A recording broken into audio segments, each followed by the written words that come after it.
Hey there, guys, and welcome back to the Travis and Damian podcast, episode 180. You can listen to us on Spotify, Apple Podcasts, YouTube, and more. Today, we will talk about Expedition 33, Fallout Season 2, Stranger Things finale, Avengers Doomsday, our most anticipated games of 2026, and more. But as usual, we will begin with our recent activities, what we've been up to in the world of gaming.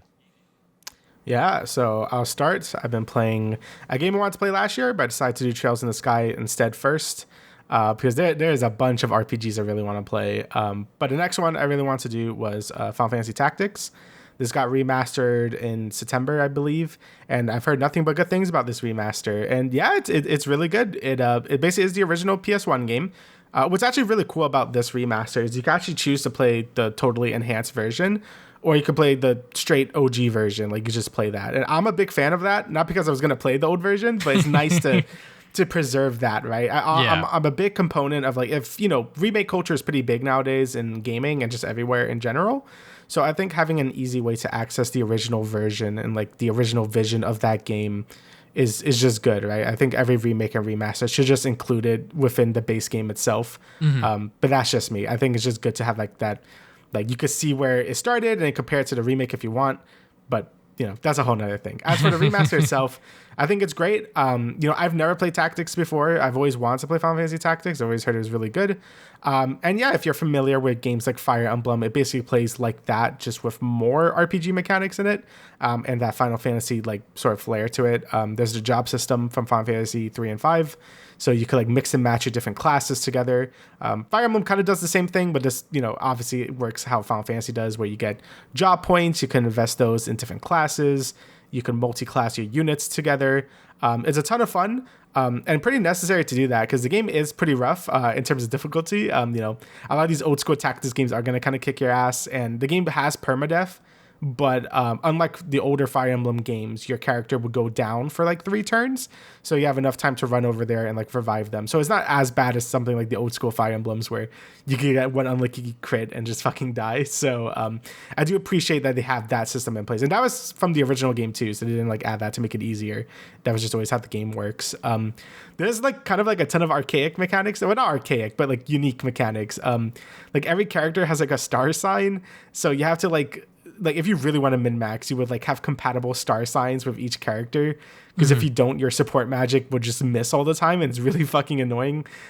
There's also some, like, bravery and, like, faith stats, where if your faith gets too high, your character would just, like, defect your party, because, like, they go after religion or some shit. Or if their bravery goes all the way down, they, like, leave the battle because they're cowards. Like, I'm like, that is a really unique mechanic. It hasn't really been, like, too much of a factor in my gameplay. Like, their bravery and faith stats are basically the same as when I recruited them, but it's pretty interesting. It has some weird mechanics. But yeah, besides that, it had some other quality of life systems. The UI is really touched up, obviously.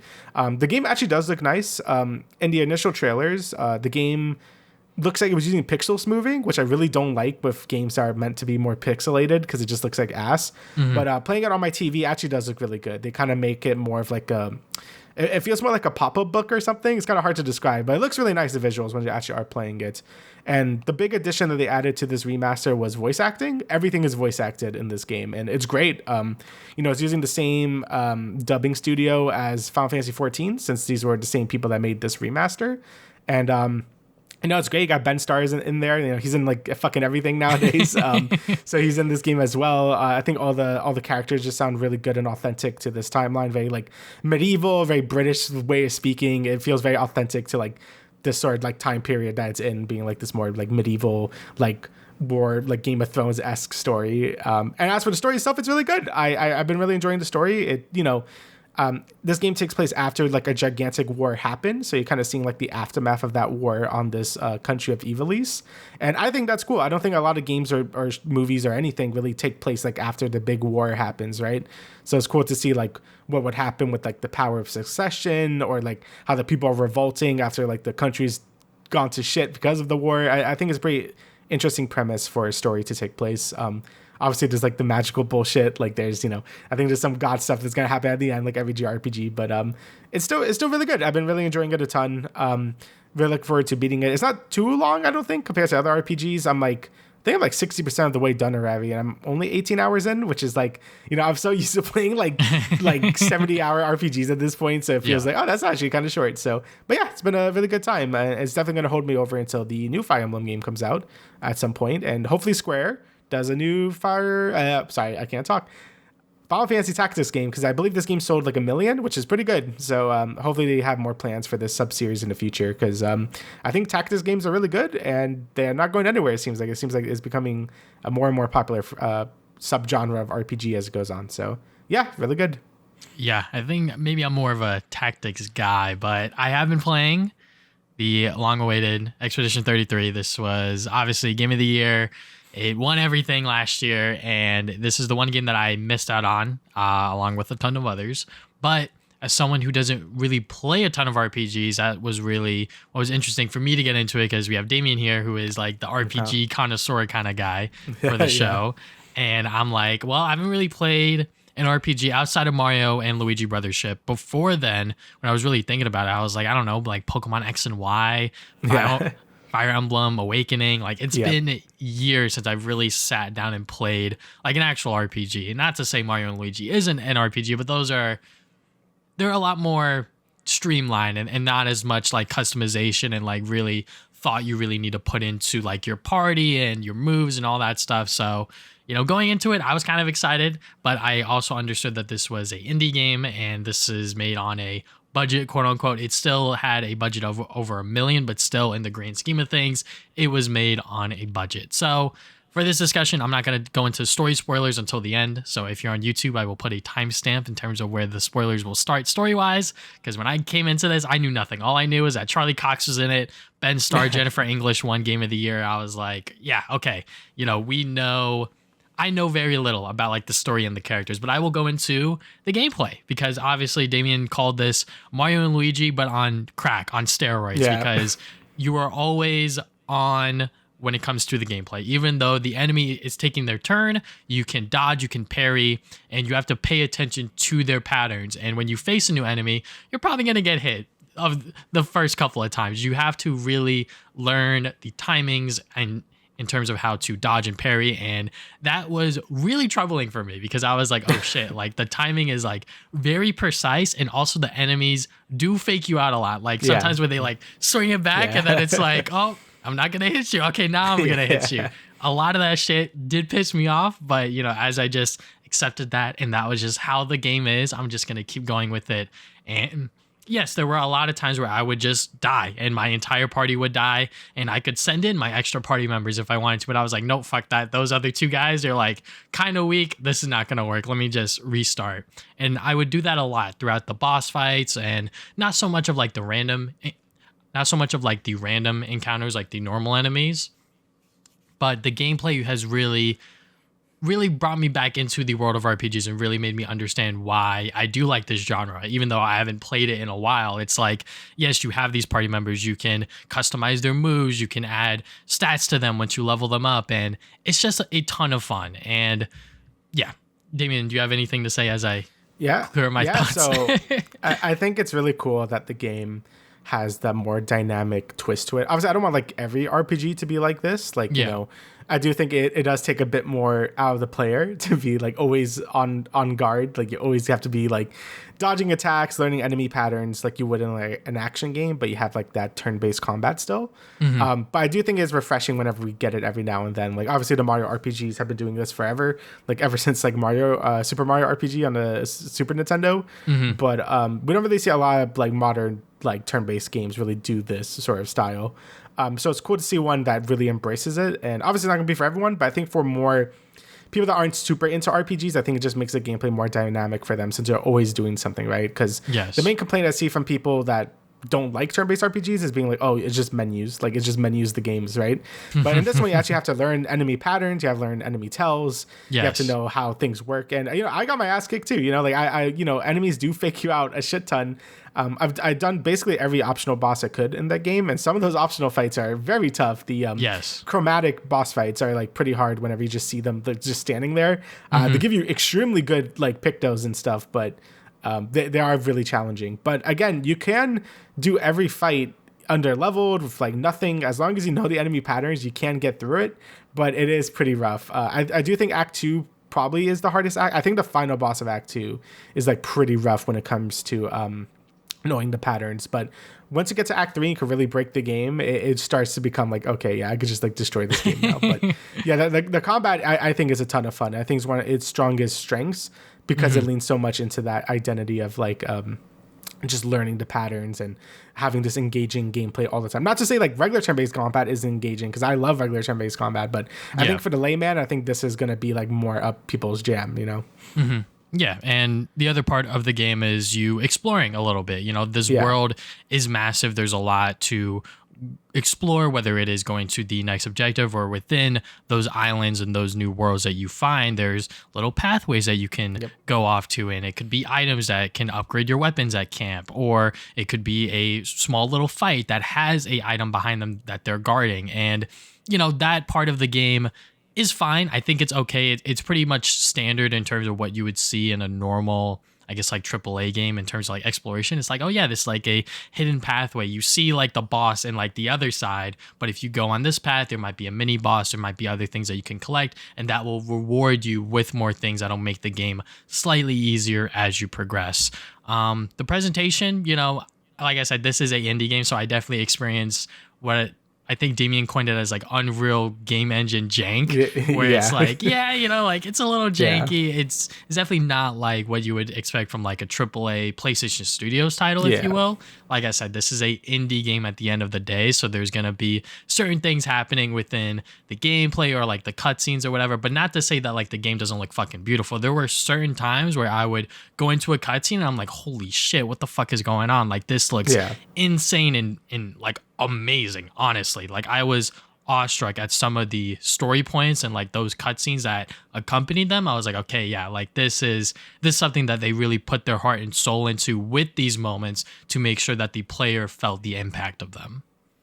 Yeah, and I think that's why when this game won Best Art Direction, you know, it's not really talking about like how the game looks. I know it sounds stupid, but it's not like how the game looks in terms of like character models, but you know, it's talking about just the overall world design, and I do think that's very strong. You know, it's this world that was like had this like disaster that was like more of like a, I guess like a paint, like a fucking paint explosion or whatever. I don't know how to describe it, but like everything just looks like a ruined painting.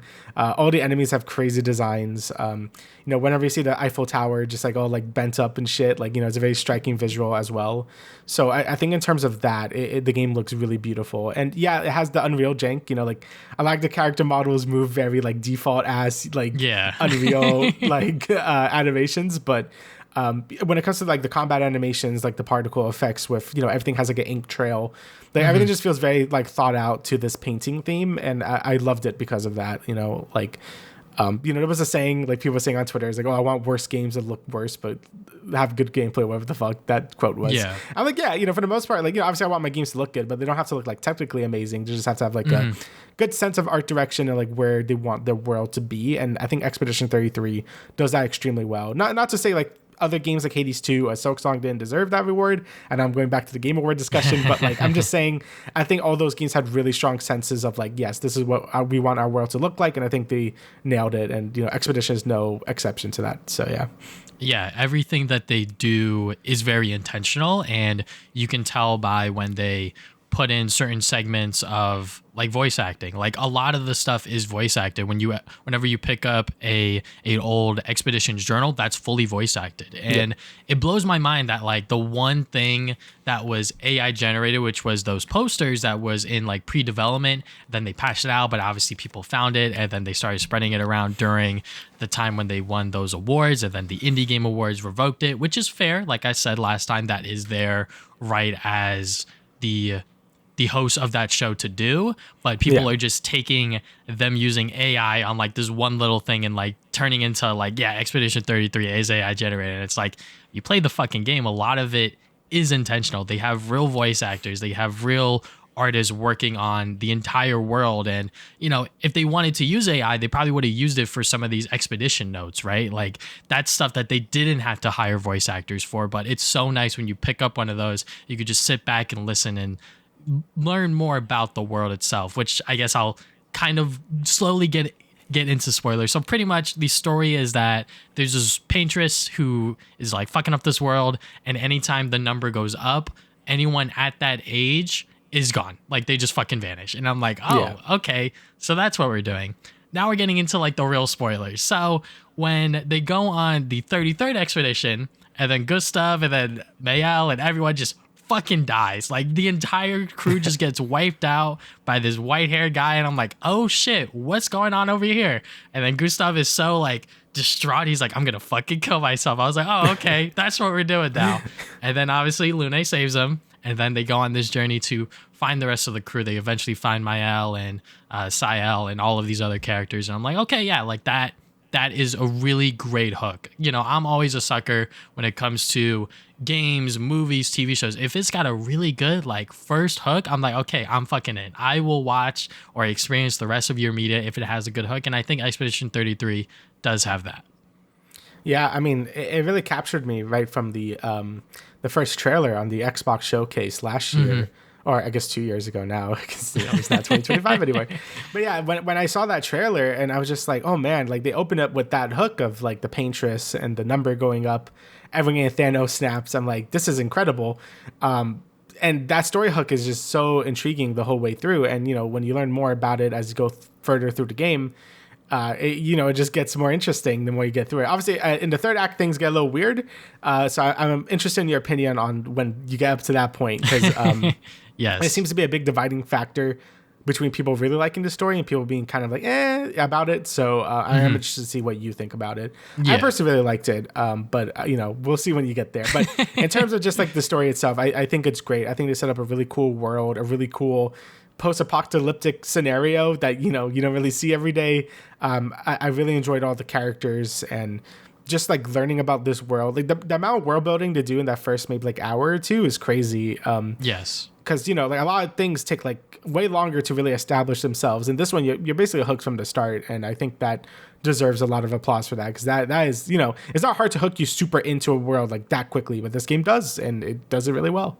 Yeah, and then I think there was the first time that I really was like getting deeper into the story was that first like dream sequence or that vision that Mayel had, and then the aspect ratio change, it turned into black and white. The cutscene is really crisp, it's really good looking there, and I'm like, whoa, what the fuck is going on? And it's not necessarily like horror, I would say, but I felt like kind of scared. I was like, yo, what the fuck's going on? Like I'm kind of like spooked about it. And, I'm still learning more about it. I still don't know what the fuck is Raynor doing or Verso, and like why are these characters still alive and how they survived, I guess, like the apocalypse or whatever the hell they call it, where like all of these people just get snapped at that age. And it's like, there's still more to this world that I'm learning about, and I'm interested to see what this third act kind of twist is, because like right now I'm like, why is Mayel so important? Why does she look like that girl that has like the burnt face and everything? Is there a parallel there? Is this like an alternate version of Mayel? Like what's happening here? So, I'm excited to see what the story has to offer. And, I love Charlie Cox, Gustav, Damian fucking debated me. He was like, yeah, man, he gets better. And I was like, oh, okay. Cause like I was using him a lot because I love his sort of like a charge up thing where you get 10 stacks and then you just use it and then boom, like 99,000 damage or whatever the fuck. And I'm like, yep, this is a great character. And then that one cutscene happens and I'm like, yeah, he's dead. He's dead, isn't he? Because, the more that I thought about it, right, I was like, Charlie Cox recorded one session, right? Like I just kept thinking about it. I was like, he only did one session. How the fuck did he do one session? And then I'm like, oh, because he dies. I was like, okay.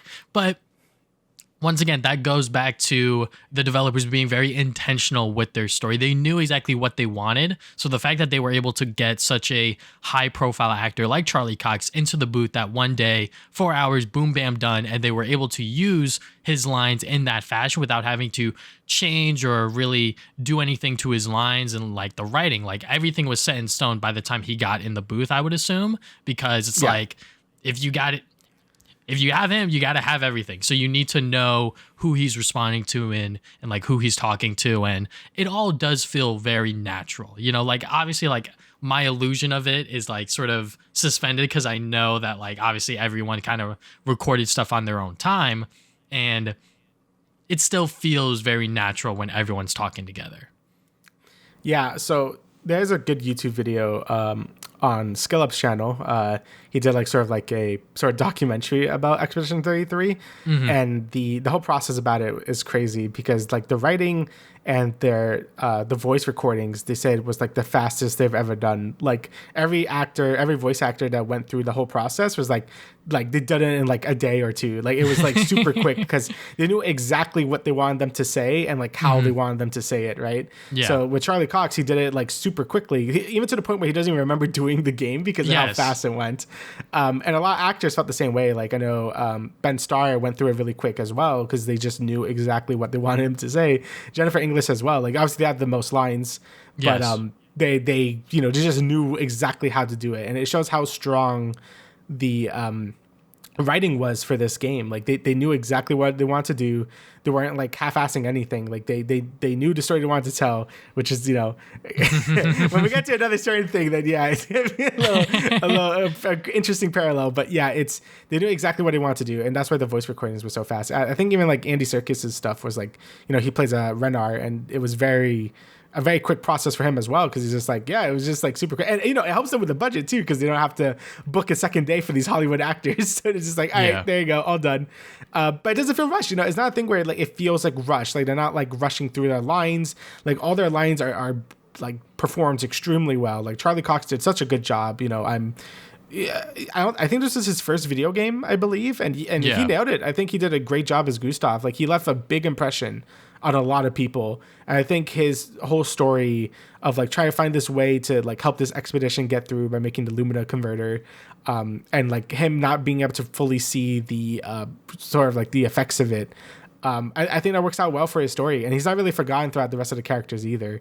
So I think it was just brilliantly done, just voice cast and writing wise, and it's definitely one of the strongest points of this game, besides like everything else about it. So and it sucks that I'm one of the people that I guess kind of bandwagon, because like as soon as I was watching the Game Awards, and then it was like Amazon has like a flash sale on like certain games, I was like, oh really? Oh, they actually have Expedition 33 in stock. Let me go and buy that. And then obviously it's sold out again on PS5, but I wish I did play this earlier. I wish I was able to put this somewhere within my top 10 games of last year, because right now I am really enjoying it. It would definitely be somewhere in there. Maybe not number one, but, it would definitely be somewhere within my top 5. Maybe that'll change once I get to Act 3. But, right now, Expedition 33 is worth the hype, and I am very excited to get to the rest of it. Damian said that it would take me 2 podcast episodes, and I was like, this motherfucker, he doesn't think I could finish it. But you know what? He's right. Because I thought it was only like 20 hours, but it's actually closer to 30. So yeah, it's like more like 30-ish. Yeah. I wasn't sure because I did everything in the game and took me like 50 hours. Yes. But it's still a pretty lean game. Like, I don't think the game really wastes your time. It doesn't. Like other RPGs, I do like all the fluff. I love Persona. I love Xenoblade. There's a ton of things to do in those games. But this game is very lean. It feels, again, it's very PS1, Super Nintendo coded RPG where you go through the main story. You have some side quests you could do, some secrets you could find.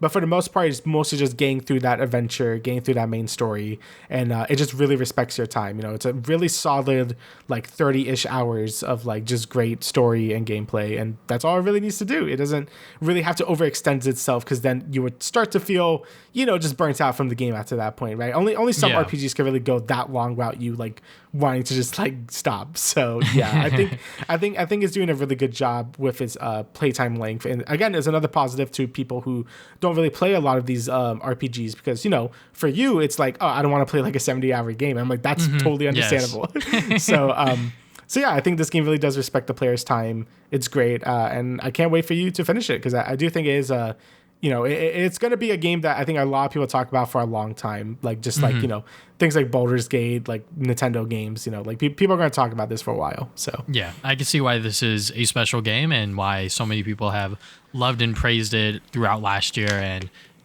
I'm definitely gonna sing its praises, if not more than I was before. Cause I was like, look, if the game's getting nominated and winning everything, it deserves it. But now that I've actually played it, I can hold true to that. Yeah. Alrighty, so it's time for Fallout. Fallout Season 2. Yeah, so Fallout Season 2, it's continuing. Just overall with these 2 episodes, I thought they were really good. I know some people are a little pissy about like a lot of New Vegas locations being kind of fucked, but I'll explain that when we talk more about the episodes themselves. Yeah. But Right now, I still think it's a great time. It's still following the formula of like, just them going throughout the wasteland. Got still the multiple plot lines going through it. And yeah, I still think it's super entertaining, and I've been really enjoying myself. I don't know. What are your thoughts? Are you still enjoying Fallout? So, as a non-Fallout enjoyer, if you will, this is still a fun show. I definitely like episode 4 more than 3 if we're just comparing the two real quick. Episode 3 definitely feels like not necessarily like a bottleneck episode, but Lucy got herself in this sort of predicament with the Caesar's Legion, and Lugul is just like, I guess I got to get her out. Meanwhile, Maximus is like doing all of this other stuff, and I love Maximus. I just love his character and his storyline, and I'm always a lot more invested into him. So to see him kill Xander at the end of episode 3, I was like, oh shit, like that was like the big plot twist that we saw. And for them to go into episode 4 and then like trying to figure out like I just started a fucking war, how am I going to advance this? But and then episode 4 also brings in more interesting things for the Ghoul and Lucy, because Cooper is like, well, I was fighting in this war, and he was in the mech, and then he's like, what the fuck is that thing? The goddamn Death Claw. And then at the end of episode 4, it's like radiated Death Claw. I was like, oh fuck, like that looks insane. So I was really, really hooked in on episode 4 a lot more. But yeah, so far so good. I think that we're definitely gonna hit the peak of Fallout season 2 a little bit later, because I still think that they're setting the groundwork for what's to come. Yeah. So it's interesting because like I thought the Maximus plot line in season 1 was probably a bit weaker. Like whenever they cut to Maximus, I'm like, okay, like it wasn't until he like joined up with Lucy where it became a little more interesting. However, it's kind of like the opposite here, but I'm still entertained obviously by all the other plot lines, but I actually find the Maximus stuff to be the most interesting now in season 2, which is quite the turnaround from season 1, where I feel like a lot of people weren't super into the Brotherhood stuff in the first season. But with this one, there's just more things happening with the Civil War happening. They kind of are moving the plot forward with the Code Fusion like relic and them trying to get that. So I find that pretty interesting that it seems to be turned where people are more interested in the Maximus stuff than the Lucy and Ghoul stuff this time around. But in terms of like the Fallout lore bullshit, so like Lucy got caught up with the Caesar's Legion, what they call them, the Caesar Legion, because they're stupid.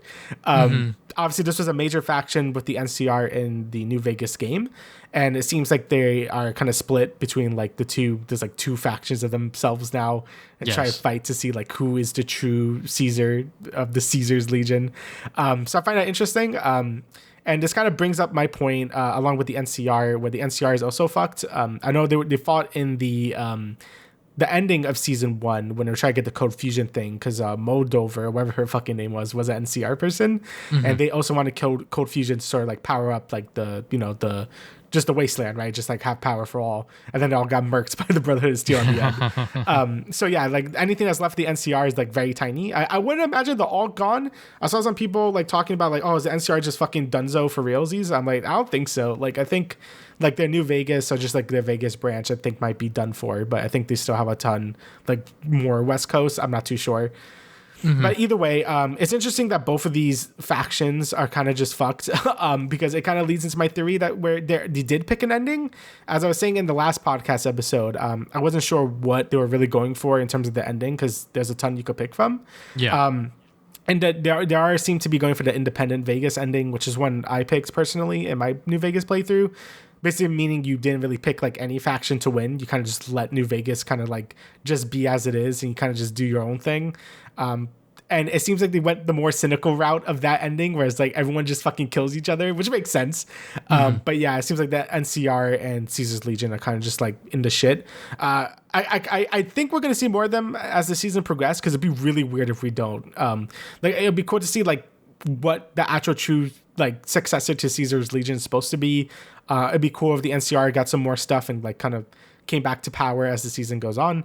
But I guess we'll see as things wrap up. But like it'll be kind of weird if they just kind of leave it as is. So like the last thing about episode 3 is we see more like plot development for like the Ghoul himself. We start to see him be more of a soft person.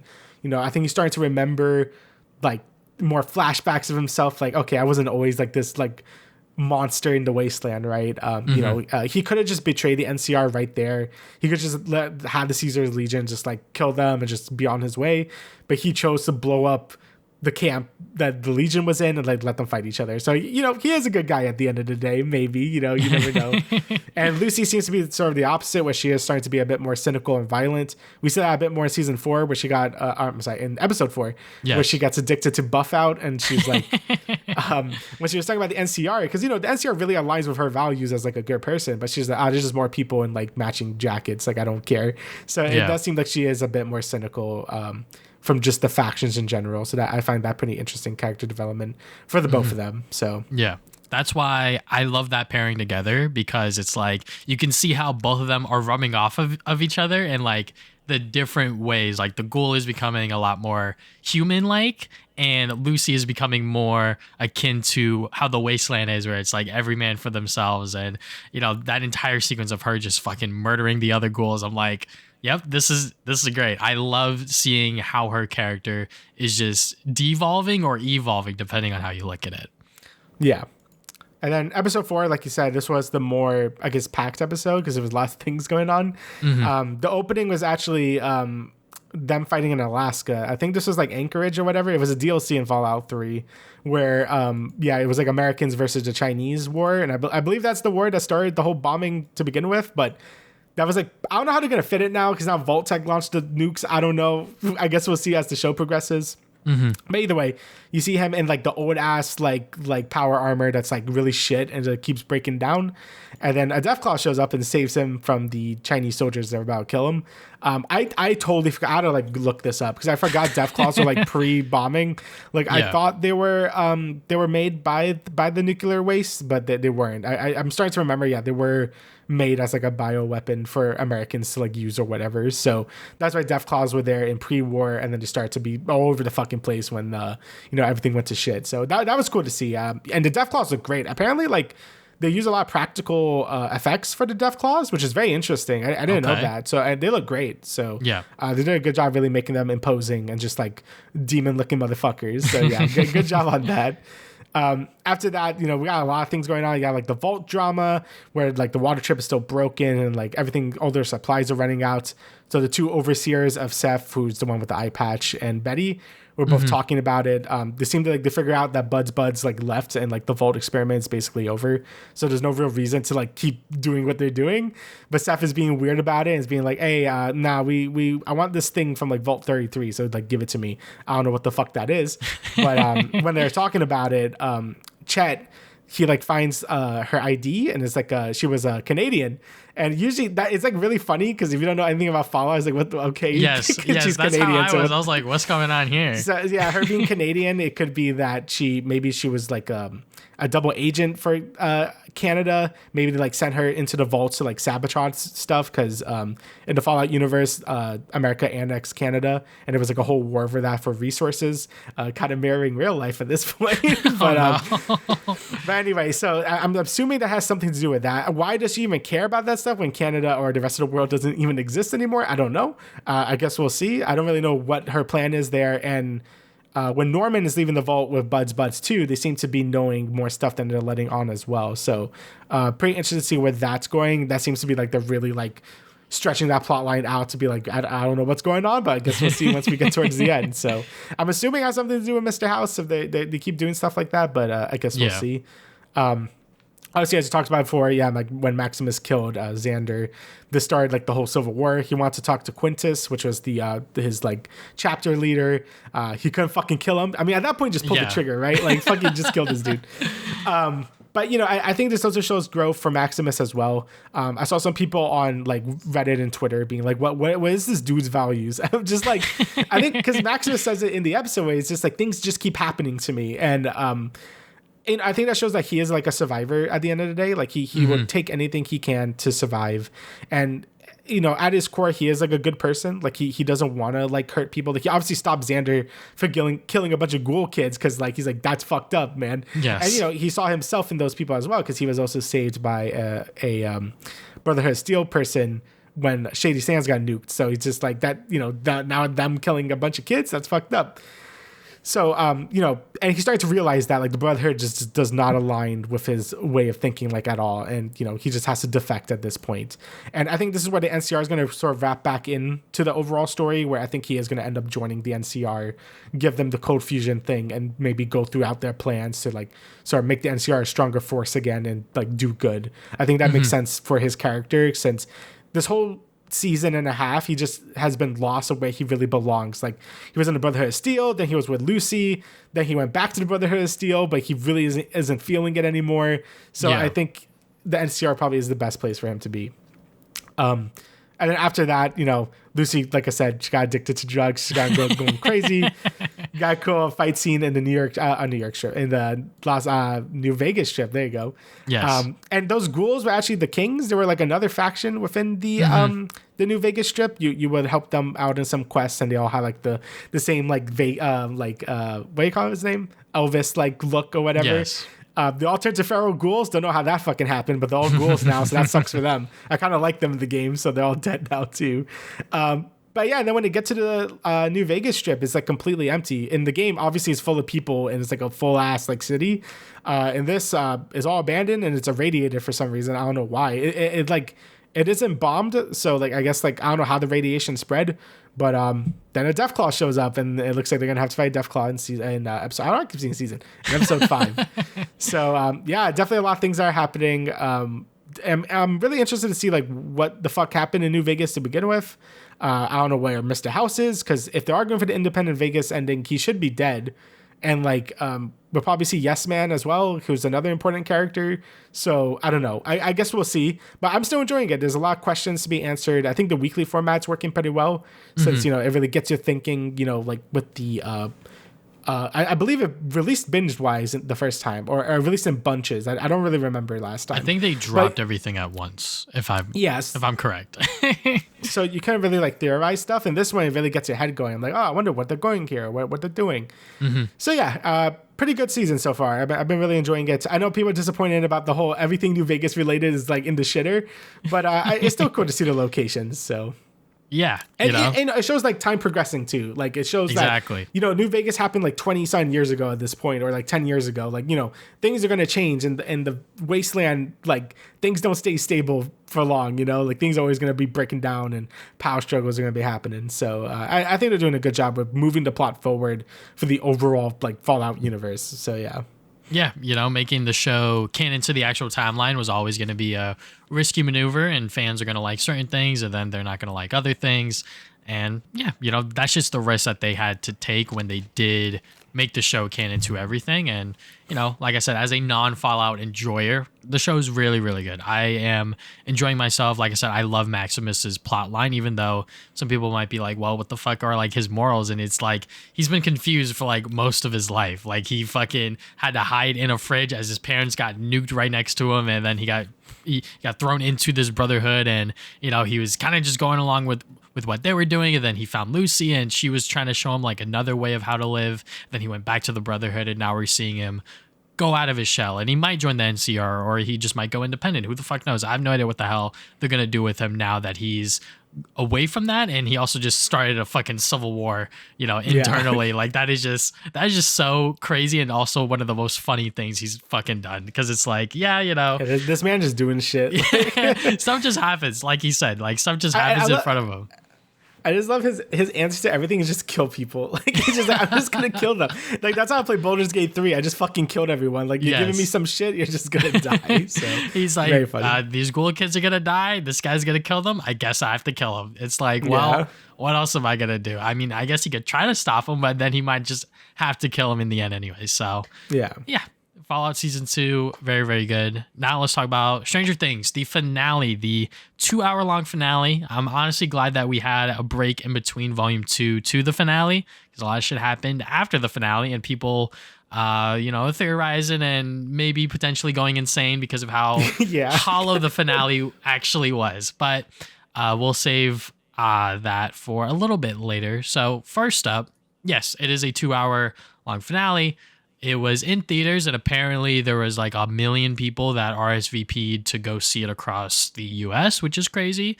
Netflix saw none of that money, just by the way, because of like contracts and all that stuff. So everything went to the theaters, which is good. I honestly think that is a great thing.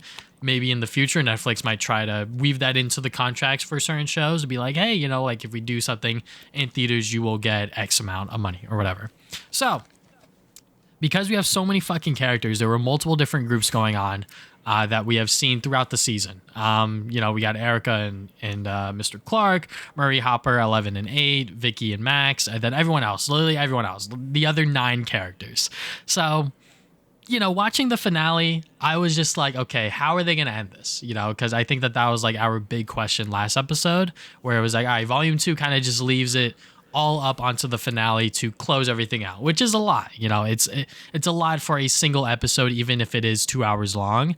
And, you know, they kind of just execute their plan, and most of it goes according to plan, outside of Hopper getting 11 out of the tank and then 8 dying. Outside of those 2 things, everything went according to plan. They kill Vecna pretty easily, and then they go home, and then 11 sacrifices herself. And then we have that half an hour epilogue, and I was like, oh, fuck. You know, because, like, after they kill Vecna, and then 11 dies, I was like, how much is left? And then I was like, oh, it's like 30 minutes. I was like, what the fuck are they going to do for this 30 minutes? And then they just wanted to wrap up everyone's story in a nice little bow to give them a nice epilogue to show where the characters are at and where they're going. And at the end of the day, this season of Stranger Things and the finale as a whole really shows that, like, it just didn't want to do anything risky and just wanted to make the fans happy, which, like, is what you should do to a certain extent, but not to, like, this degree where you're not killing anyone or really having any stakes in the overall finale even, because it's like, yeah, anyone can die. But then they did that fake out Steve death, and, like, when it went to black, I was sitting, like, literally right behind me. I was just sitting on my couch. I was like, he's not dead. Like, let's be fucking serious. Like, he's not dead. And then he wasn't dead. And I was like, yep, that's just going to be the rest of the finale moving forward. And yeah, the finale in and of itself, I think, is fine. But at the end of the day is like, whatever. Like, it's not Game of Thrones bad, because I know that that finale kind of ruined the entire show. Yeah. I haven't watched it, but I understand the context in terms of what happens within it. But this finale just was extremely safe and for the detriment of the overall series. Yeah, I think when they said they didn't want to be a Game of Thrones ending, I think that maybe they ended up being like, we can't do any risk, so people wouldn't be mad. Because the Game of Thrones ending goes crazy with, like, dumb bullshit that just happens for the sake of happening. Mm-hmm. And, you know, my brother watched this. You know, we both watched the finale of this, and he also watched Game of Thrones. And, you know, he said this was, no, like, anyone saying this is as bad as Game of Thrones doesn't understand, like, how bad Game of Thrones ending was. But yeah, I think that's what they meant. They didn't meant it in writing like an amazing ending. I think they just went for the safest option where they wouldn't make as many people mad. And at this point, it probably was just the best play, because I don't know if they could even write something that was, like, more than this. And, you know, I don't hate the ending of this show. Actually, when I first watched it, I'm like, yeah, that was all right. Like, I enjoyed it. Yeah. Mm-hmm. It's just more when you think about it, especially after the post-interview stuff, it's just like, oh, man, like, what are we doing? But, you know, it gives you everything you would want, I guess. You got the big Vecna fight. It was kind of cool, I guess. They kill him. Like, you know, all right, cool. And then you have the epilogue stuff. Honestly, the epilogue stuff probably was my favorite part. Like, I actually did like the little graduation thing. I like the little D&D game they had at the end. I thought that was kind of cute.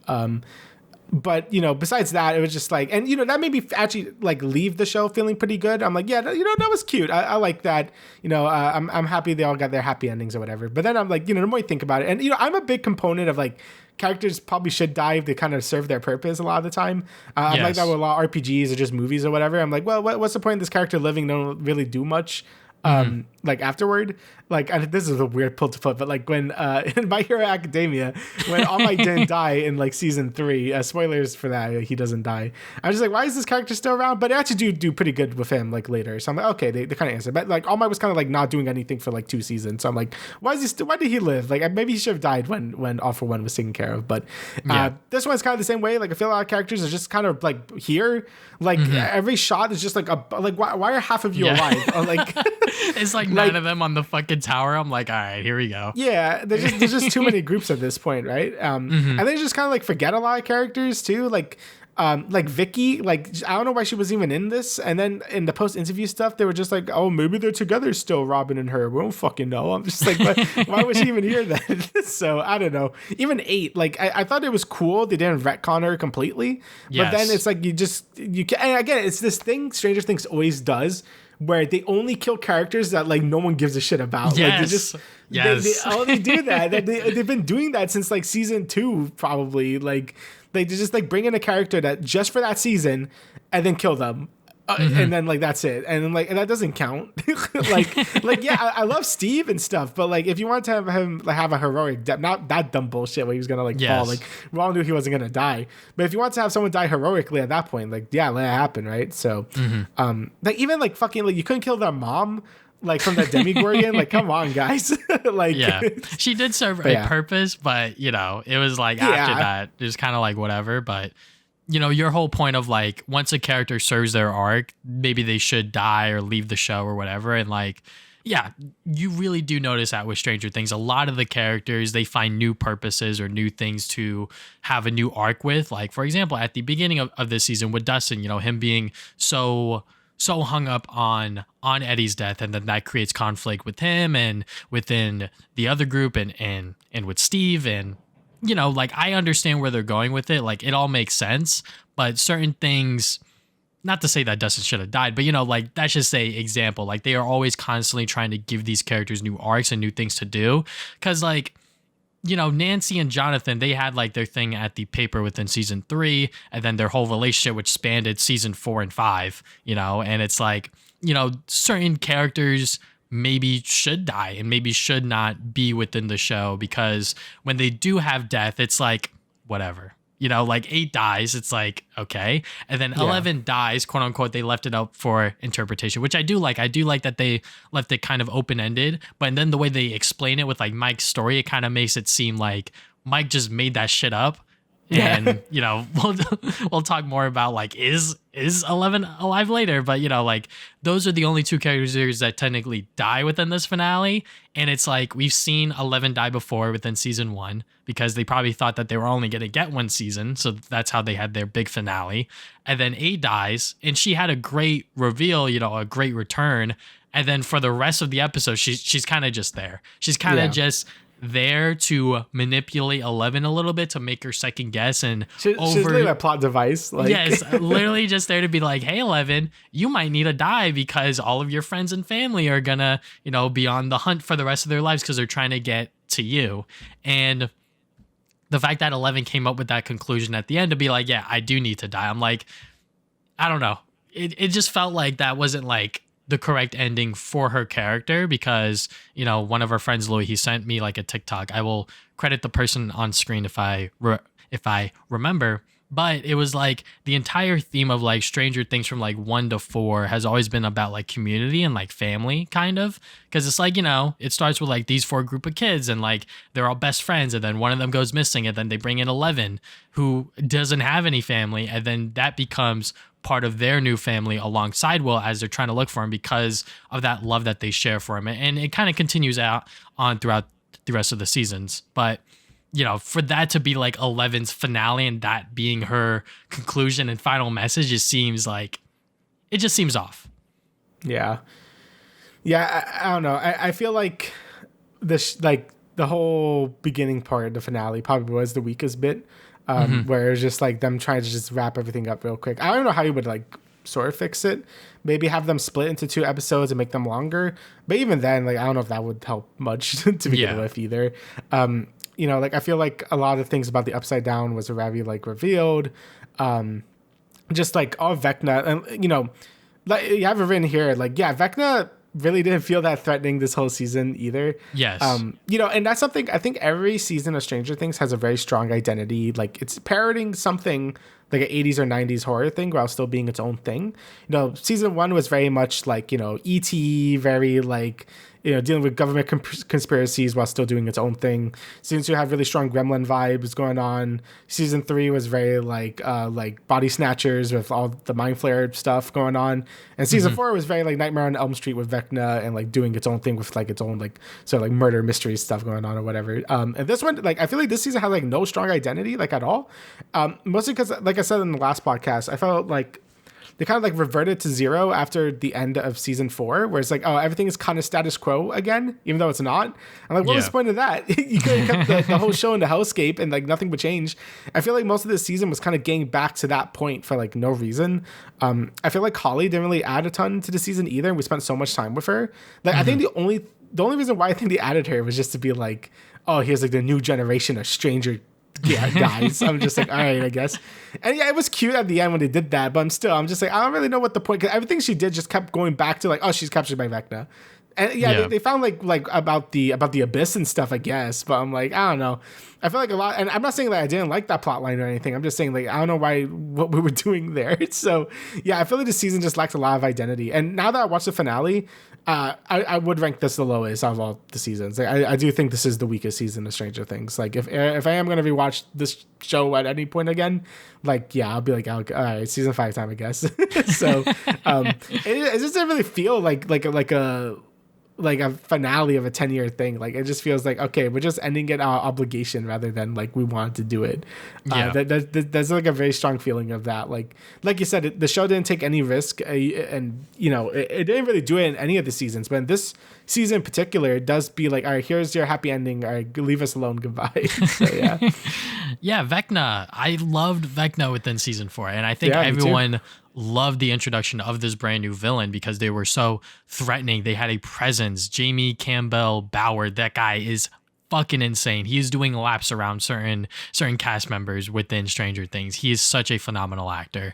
And for his character within season 5 to just like whenever he does show up, it's like whatever. Like within the first scene at the end of volume 1, sure, like that was like his big reveal. He aura farms, yeah. Yes, he aura farmed. They took a lot of inspiration from like Rogue One when Darth Vader showed up. Like, okay, yeah, like I can see what they're doing here. But then after that, it's kind of just like, all right, he's like trying to get these kids, and like once they finally get to him, it's very by the numbers. Like they very much defeated him so fast and so quickly. When Joyce finally chopped his head off, I was like, that was it, huh? Like that, like it didn't feel like rewarding or even earned to a certain extent, where it was like they really fought hard for that victory, because it was like everything went to plan, surprisingly, or like most of it. And the things that did go wrong, like when Vecna was fighting Hopper and sort of twisted his mind around to think that he shot 11, so then he breaks open that glass. I was like, okay, yeah, like that's great imagery. But even when I was watching it, I was like, 11's not dead. Like he's fucking with him. He's trying to mess with his emotions to mess up the plan. And it's like, I don't know, like why couldn't he just break the glass himself and kill Hopper? I don't know. Like obviously, like I said, it's not needed to kill these characters, but like I said, there's like no risk in the writing, and you feel that as the viewer. You feel like these characters are safe. Nothing that I'm watching here is ever going to mess them up or feel like something big is going to happen. Like within season 4, I was like, is Max going to die this season? Because like I love Max, but they're fucking with her so much with Vecna and all this other stuff. And it felt like that character's life was actually at risk. Meanwhile, the other cast was still like pretty goddamn safe for whatever reason. Like the Duffer Brothers just don't know how to write, which we've seen after the post-interview stuff where they're just, the Duffer Brothers said this, it might have happened off screen. We don't fucking know. Sorry, guys, we were sick and under the weather. We don't know why we said that. It's like, this is your job. Like, this is like the one thing you guys have been working on for the past decade, and you guys couldn't even muster like a good conclusion for the fans and people who have watched the show. Like it is very clear to see that Stranger Things was meant as like a 1-season thing, and then they quickly put together season 2, and then they've kind of just been rolling with the punches with each and every season. And sometimes they do get away with it. Like I said, season 4 has some really strong episodes and really strong scenes, like bringing in Vecna and showing that the show has like this big antagonistic character. And then season 5 kind of wraps everything up, like you said, out of obligation in a sense, where they're like, well, now we're going to close it out. And it just doesn't feel right. Yeah, it's, I think it just became too large scale for the most part. Like, I think there was, just, like I said, too many characters. Like, I feel like the show probably should have ended with a giant kaiju fight. Like, that, like I know they had it in season 3, but like, I don't know, that felt a bit better than this. Yeah, sure. Like, it's like you need like the big bad, I guess, but I feel like the other seasons work because they were a bit more smaller scale, like either dealing with like obviously the one Demigorgon in season 1, like that was amazing, right? Because they used the imagery and the darkness and like the lights really well, and it was just executed super perfectly. And even with Vecna in season 4, it felt very more just smaller scale. Like that fight with him in the house was way more hype than the final fight in this one, I think. Yes. I think it was way more satisfying to kill him in the end of season 4. Just dealing with all that, like their plan felt a lot more riskier. Like everything just felt like all of season 4 just felt better than season 5, to be honest. I don't know. I think they just wanted it to just be larger and then like not really care about anything else. And for the actual epilogue itself, for like the the actual character ending stuff, I actually did like a lot of it. Like the graduation, the like I said, the D&D game. Those two things were really good. Honestly, it got me nostalgic because I'm just it feels like when I did that. So yeah, like, I thought it was really cute. Like I'm like, that's nice. I honestly didn't mind it that much. I like those two things, and even made me feel little things in the D&D game. I'm like, yeah, you know what, that's cute. I like that. So it made me forgive more of what the show did than what it actually deserved. Because me reading this, like, it probably wasn't as good, but I did like it. It did maybe end on like a happier note. But yeah, and then with the stuff with Nancy, Jonathan, Steve, and Robin's like thing, that a lot of people were saying this feels kind of forced, and it did feel kind of forced. It was mostly like Robin never really interacted with those two like that much besides Steve. Yeah. So it felt kind of weird. They were just all there. And again, where the fuck is Vicky? Like, I guess she just fucking forgot about her because never mentioned her again. They'll want to leave Hawkins and stuff. And I do like Steve's ending where he's like kind of like a teacher, like a lowly coach too and stuff like that. That's a nice ending to him. But everyone else, I'm just like, all right, like, I guess that's just over for them. So, but yeah, again, it gives everyone mostly a happy ending. And I think that's fine, but like again, they probably should have fucking killed someone. Not just for the shock value, but just like somewhere within the season to add the risk, to add the stakes, and it's like Dustin and Steve when they were in the finale and they were trying to get the mind flayer. They're like Freddy, and I was like, okay, yeah, like come on, guys, like let's get over it, kind of thing. Like Eddie was a great character. I'm not gonna lie, but it's like, come on, get over your friend fucking dying. But yes, the epilogue stuff. So, the entire 30 minutes, I was like, okay, like how is this stuff important for them to wrap everything up? And like I said, it was just for them to have the more fan servicey stuff and for you to feel good exiting that finale, which is exactly what it did. It did succeed in doing that. I think for the most part, it was fine, just for like what it was. I do really love that final D&D game, even though Mike dragged them out and missed that graduation party. I was like, yo, Dustin should be there, bro. This guy should be, getting numbers and shit before he goes to college. But I love that Max is there. We're fucking 5 seasons in. She was introduced in season 2. This is the first time we see her play D&D with the boys, and she is just electric in that scene. She's fucking raging. She's like, this game so fucking stupid. I was like, yes, that's what I like to see. But yeah, like I said, it was just very safe in terms of what they were doing. And then the only, I guess, like risky thing that they did, but like the more you think about it, it's like 11's probably dead, is like, is 11 still alive? And like they left it open with Mike telling the story about the mage and how, she had like this illusion, and when like the upside down blew up, that actually wasn't her. She like scurried off away, and now she's living somewhere else with like 3 waterfalls or whatever. And watching that scene, I was like, oh, okay, like this is like a nice little way to leave it up to interpretation. But when you think about it more, right? Because like the way I see it is like Mike was like, oh, like the supersonic trucks are going out. So like how the fuck was she able to use her powers to get into Mike's head? But I'm like, Mike, you experienced that. You said goodbye to her for the last time. Did you make that shit up in your head as it was happening? I feel like that's not what happened. The only reason why she was able to do that is because she was in the Upside Down, because those supersonic trucks didn't affect her directly. It would have affected her if she went in, obviously, because, you know, if she did step into the real world, she would have been on the ground, like fucking like gone. Dying. Yeah. Yes, exactly. But she purposefully stayed behind to have that moment with Mike and everything. And, you know, that scene with Mike and Elle, that was like the first like romantic thing they fucking did all season. So I was very surprised when they kissed. I was like, oh shit, like we're actually doing that. Like they're still like a couple.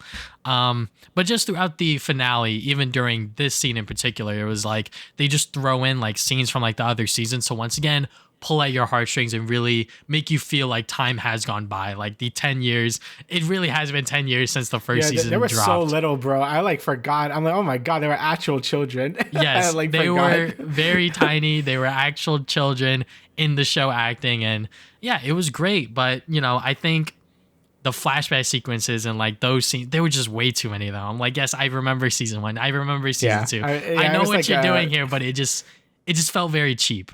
Yeah, it is like a very memorabilia. He's like, hey, remember this? Remember when this happened? So but, I get it. But yeah. Yeah, I definitely, you know, even though when you're watching it, it's like, yeah, it's like open to interpretation. But in my opinion, Elle's fucking dead. Like she's gone. Like there's no shot that like she actually made it out. Because it makes no sense for 8 to make that illusion when the whole time they're like kicking ass in the abyss, and she just somehow knew at that moment to make the illusion of Elle. It just makes no fucking sense. Yeah, like I also hope she's dead. Like not because I don't like 11 or whatever, but just because I feel like it's a fitting ending. Like yeah, like you know they were right. Like 8 was right where she would never have a happy ending. Like they would always try to find her. And yeah, she's right. Like they won't leave her alone. She's like a super weapon. Like they won't just like let her leave and like have a life or whatever. So it makes sense for her to just end it all there. Like end the abyss and the Upside Down and herself. Like just everything there is gone, right? So it just makes the most sense story wise. So her just like magically leaving and just like to some other place. So I'm like, all right, sure. I mean, like, you know, it's cool that if you want to believe that, go ahead. But like for me, like I do think she might just be donezo at that point. I was like, people bring up the plot hole, or not plot hole, but rather just like, why did the military just let them all go? It's just like, oh yeah, you guys could just go. You killed a bunch of our soldiers and like you've seen all this crazy stuff. But yeah, you guys could just go. Like, you know how to go to jail or whatever. So like, all right, whatever, man. Look, consequences don't exist for these characters in Stranger Things. Yeah. They are just operating outside of the law. No matter what they do or what happens, it's like, all right, well, we got to give them their happy ending, because by the end of this show, it's very character focused. You know, like they know what is their breadwinner is that these actors and these characters live on and they get their happy ending, which is why the season and like the finale as a whole just had no stakes. There was just no weight to like anything that was happening compared to the other seasons, because there was that slightly unknown factor. Like now people are in mass rewatching season 1 of Stranger Things, realizing like, yeah, like this show was fucking great. And like, it's because there was so much mystery and we didn't know so much, but because they had to keep making the show, they had to keep explaining stuff. And honestly, the Duffer Brothers had no idea how to explain half the shit that was going on. They were like, yeah, the Upside Down is like another world or dimension. And then it's like, oh, well, how do we explain the Upside Down? Well, it's like a wormhole, because we're going to bring it back to that sequence within the first season. Anyways, yeah. So Stranger Things, the aftermath. Obviously, the fucking Duffer Brothers don't know how to shut up, and they are just digging themselves a bigger hole every single time they do an interview or they talk.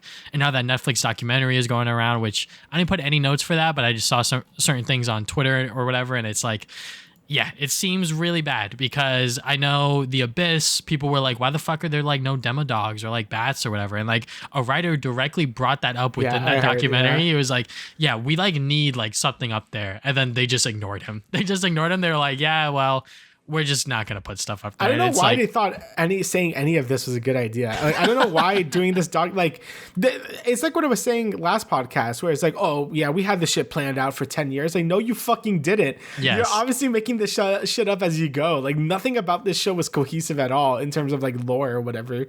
Like that, you know, and I think that's fine. Like, you know, like I think if you just stop pretending like you actually knew what you were doing. It would be fine. Like, it was a more character driven show to begin with anyway.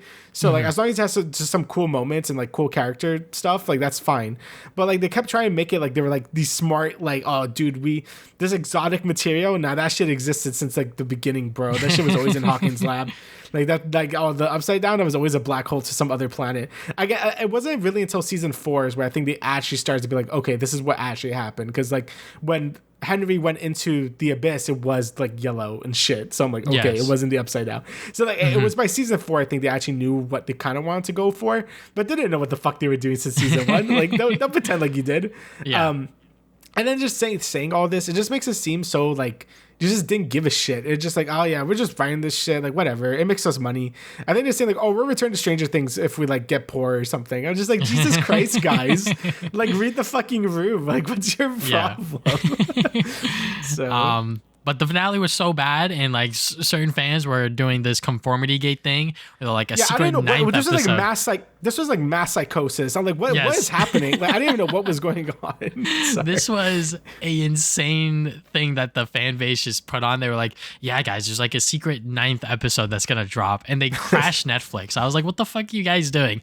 I was not a part of it because I was like, you guys are cuffing some like insane copium right now. So much so that I think the Stranger Things Twitter account was like, all episodes of Stranger Things are streaming, so please don't expect a 9th episode. So yeah, but also just like them thinking that there was going to be a 9th episode, the flaw in that is that you had people pay like $20 to see it in theaters. Those people are going to feel so fucking gypped and so robbed if they actually did drop a 9th episode, which would have been stupid, honestly, because it's like now you have this 8th episode that like people are going to skip that's like fucking 2 hours long or whatever. So yeah. Yeah, like overall, I don't think this ruins the show or anything. Like, you know, I really don't think this is like a Game of Thrones situation where like the whole show's fucking ruined because of this one finale. Like, it's definitely the weakest season. It's definitely like, it's like a 6 out of 10 finale. You could give it more if you want. Like, I would understand. Yeah. But like, it's still, I don't think it would ruin the show to me. Like, if someone says like, hey, is Stranger Things, like, should I watch Stranger Things? I'm like, yeah, I think it's pretty all right. I think it's pretty good. It has a lot of good moments. Has some pretty like not great moments, but I think overall it's like it's a pretty good show. Like, I still don't think that it really changes my opinion overall of like if you should watch the whole show or not. Like, I still think it is good. Like, I think a lot of the stronger moments outweigh the bad moments, and even the bad moments aren't like horrendously bad. I don't think like it doesn't make me go like holy shit, like turn the shit off right now. Obviously that's always going to change from person to person. Like, I've seen people with way stronger opinions about this than I do, but like for me, I personally think the show is still like good.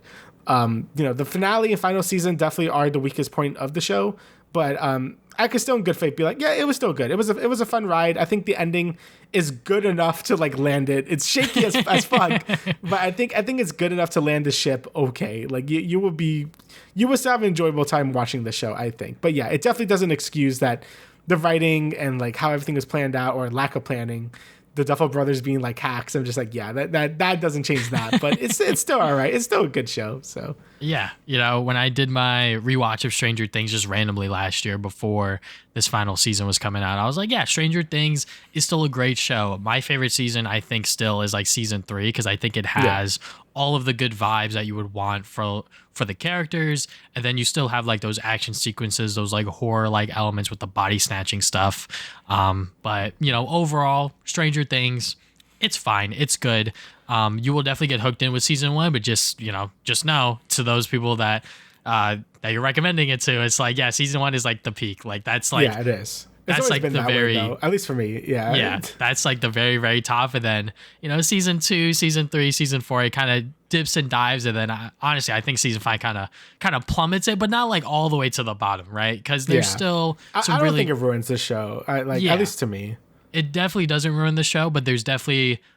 This season has the most bad moments or like bad sequences, if you will. Because like episode 7, like that shit started off amazingly strong. I was like, Lucas and Max reunion, like that was something that genuinely brought tears to my eye. There has never been a moment within Stranger Things that I genuinely cried, other than I guess like Max escaping Vecna with the running up the hill song. Like that's like the only time that I felt like emotional.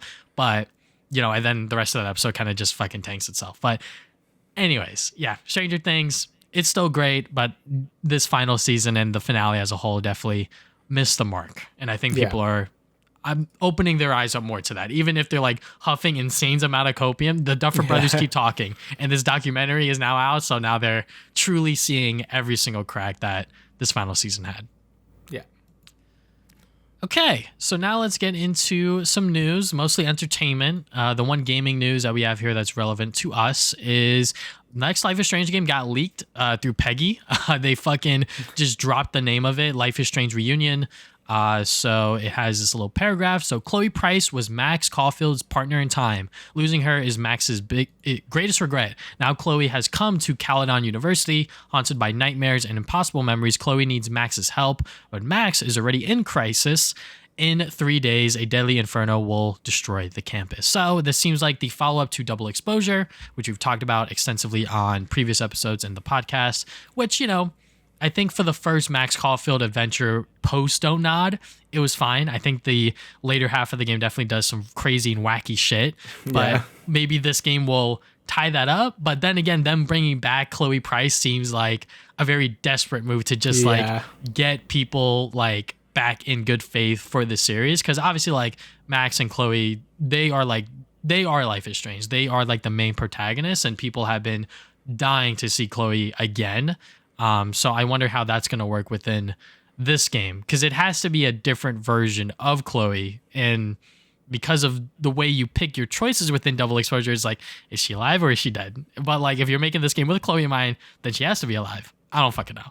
I have no idea how this alleged leaked game of Reunion is going to work out, but just seeing Chloe Price return is cool. I'm just scared in terms of how it's all going to execute, because Double Exposure was definitely shaky towards the end.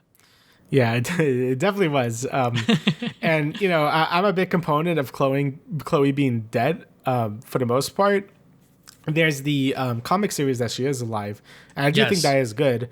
But, you know, when in terms of like the game, or I guess like sort of like the main timeline, I've always preferred her to be dead. Not because I don't like Chloe. I always got preference this.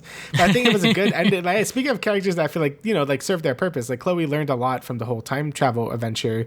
Like learning to like, no, I was supposed to die in that bathroom. Like everything that happens is because I'm still alive. You know, it was a beautiful ending. And, you know, there's a reason why the Arcadia Bay ending is like way longer than Chloe being alive ending. It's because, you know, I think that ending is just more powerful. And I think the things Double Exposure does well is reading a lot of the things Chloe has to deal Max has to deal with after Chloe died, and just reading all like that stuff was great. Like that was really good. I thought they handled that ending really well. Obviously, if you picked the Chloe ending, you'll be really mad because, like, you know, it's like, oh, what the fuck? But I've always saw that as like the non-canon ending, at least to me anyway. Obviously, that's the beauty about these games. You can pick what you want, but yeah, I've always thought that was a stronger ending for both characters. So it'd be interesting to see. You know, after the end of Double Exposure, I kind of had a feeling they'll bring back Chloe at some point, because it's just like, yeah, it's just gonna come back. So having her here is gonna be interesting. I don't know how they're gonna do it. I don't know if they're gonna have like a live or dead thing, like you said, with the thing, but then she has to be alive as well. Yeah. And yeah, I guess we'll see. Again, that game goes places, you know, especially towards the end. So we'll see how they really deal with that. Because, you know, I know there's a lot of people that hate Double Exposure a lot more than us. Like, I was like okay with it. Like, I thought the game was like okay. Yeah. You know, I thought True Colors was like better in terms of like actual like sequel to Life is Strange, but it was good. It was okay. So we'll see how this one goes.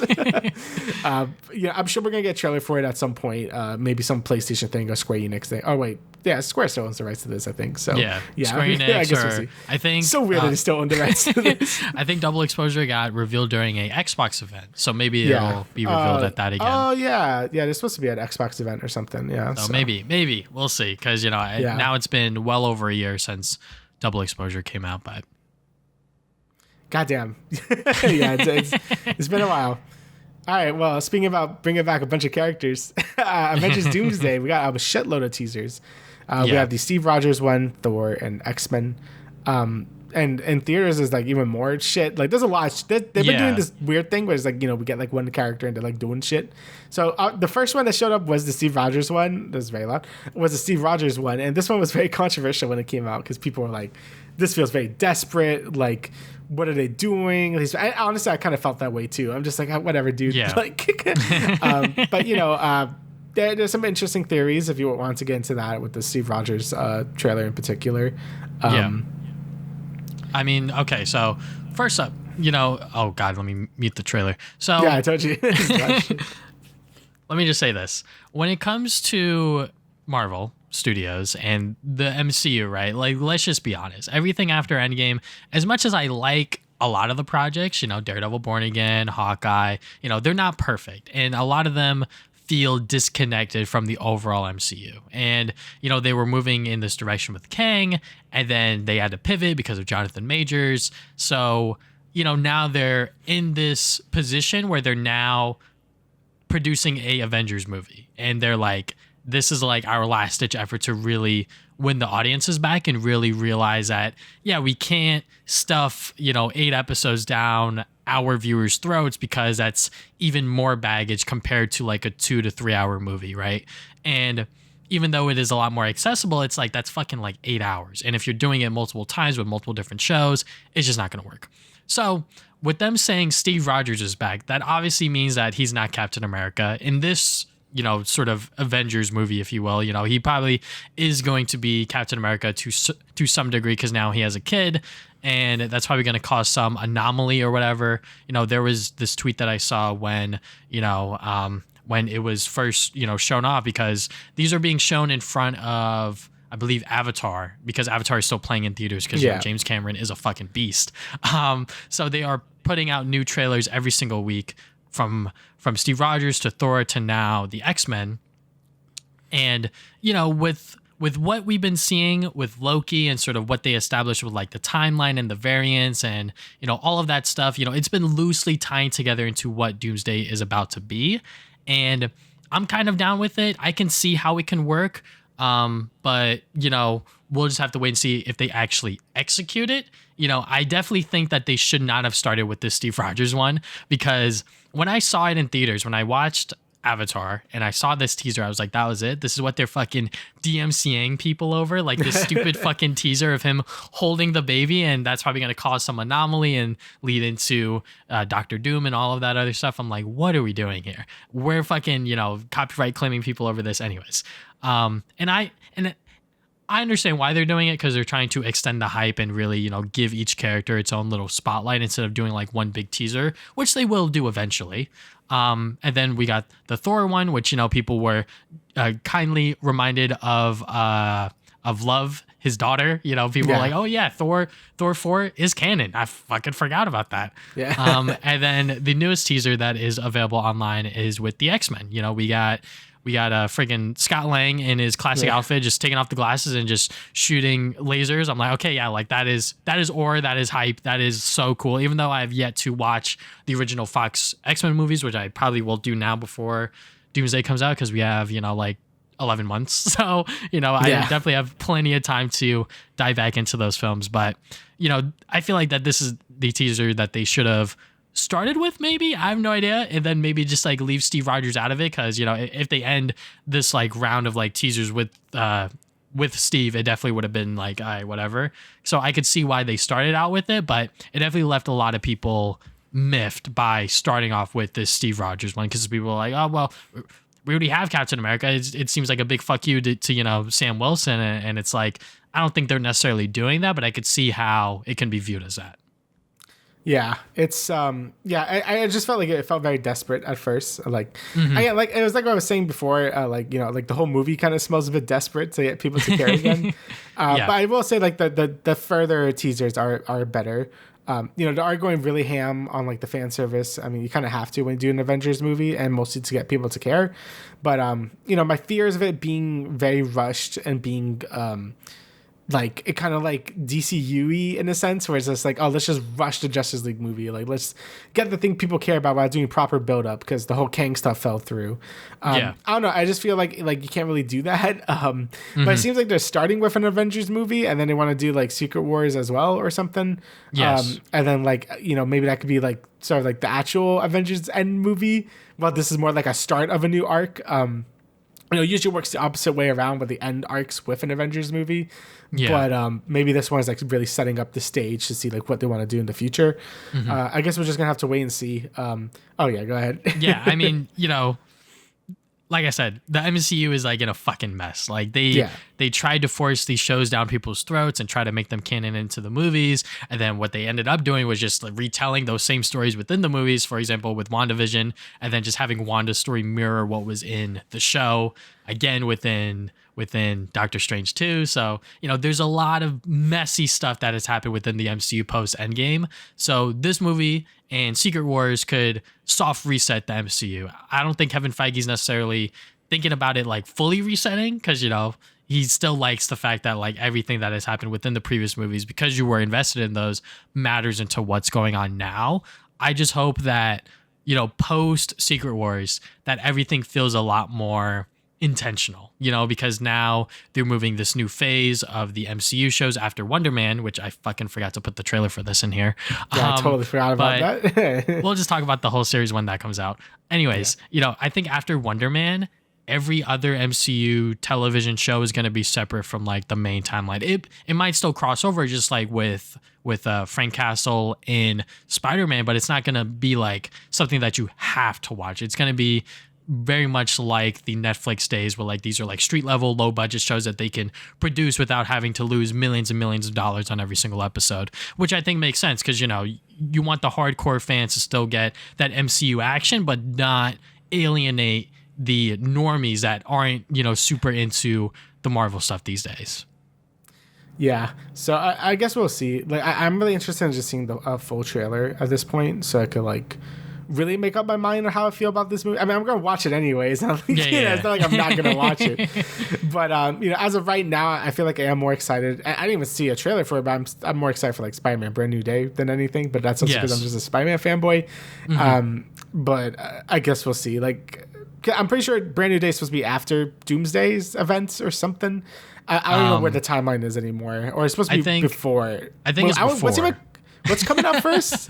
Is Spider-Man coming out first? Yeah, Spider-Man is coming out first. That is going to be slated for July, I believe, and then Doomsday is December. Yeah, they were shifting around the dates for a while, but I think that is now what is it? Because they had to delay Doomsday because they were like, yeah, we got to make sure like the CGI looks good for once, Yeah, they didn't want like a MODOK, like where he just looks like fucking ass with his ass out. So because everything is really riding on Doomsday. And if this movie really is like, the moneymaker, then Marvel and Kevin Feige could really traject the MCU back to its like stable, high tier position of like people going out to see maybe not every movie, but every big one that comes out.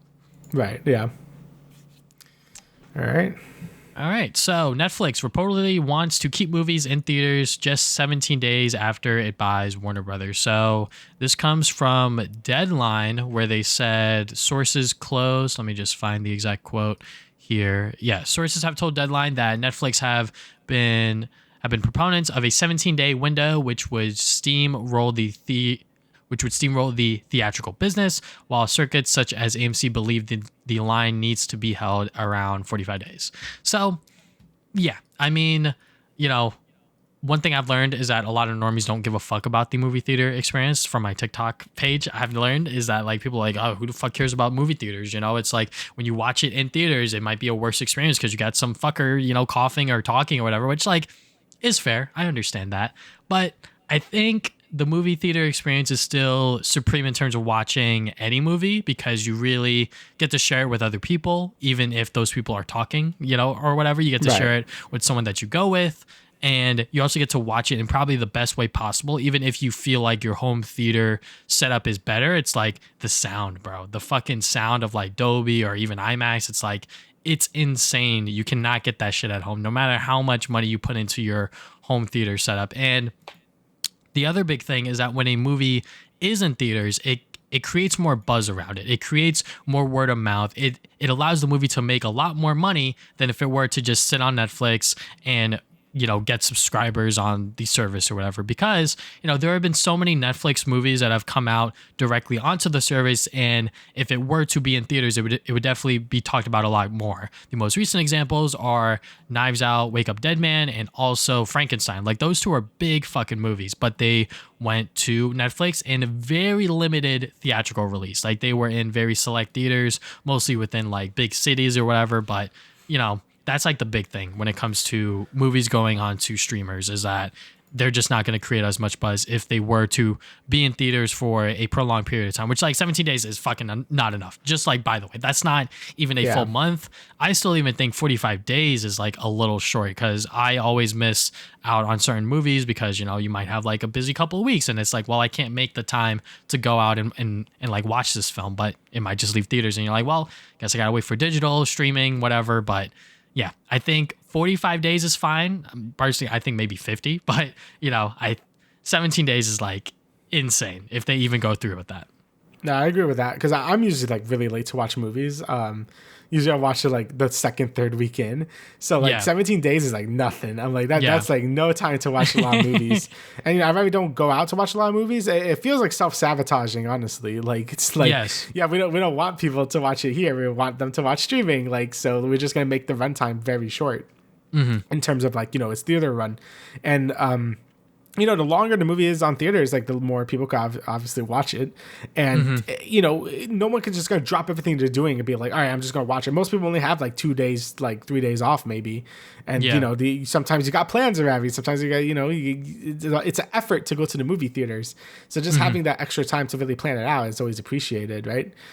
So yeah, I think like this is way too like you said, like I think 45 days is very short because every time I want to see a movie, I'm like, is it still there? And then it's not. I'm like, all right, well, never mind. So, and then once it goes on streaming, it's like you kind of just like forget. It's just like I'll watch it when it goes streaming, and then I like never watch it when it goes on streaming because there's just so many choices you could be doing. Once you know you load up Netflix, you're gonna see a bunch of bullshit there. And you're gonna be like, maybe I could watch like some fucking documentary or something. I don't know. So you know, you get like choice paralysis, and then like the thing never gets watched, right? So. It's kind of like the same problem like some like I don't know like Game Pass has where it's just like there's so much bullshit here and then you don't know what to do so you just don't do anything. So yeah, I'm a big thing where it's like, you know, I'm not as big of a theater person as you are, but I do agree the theater experience is definitely special and should be something that more people should probably make more time for. Obviously movies are very expensive nowadays. Yeah. But no, that's all the more reason for it to be longer theater runs. So you could either save up the money or you could make more time to like sort of plan out when you want to do it. Having shorter theater runs is stupid and that's dumb as shit. Yeah. And you know, it's only going to be like really like smaller movies that kind of need the exposure, right? Like obviously movies like Avengers or whatever, they're always going to have like that over a month like playtime in theaters. It's mostly like smaller movies that really do want the exposure are going to get like the short end of the stick, right? So that kind of sucks.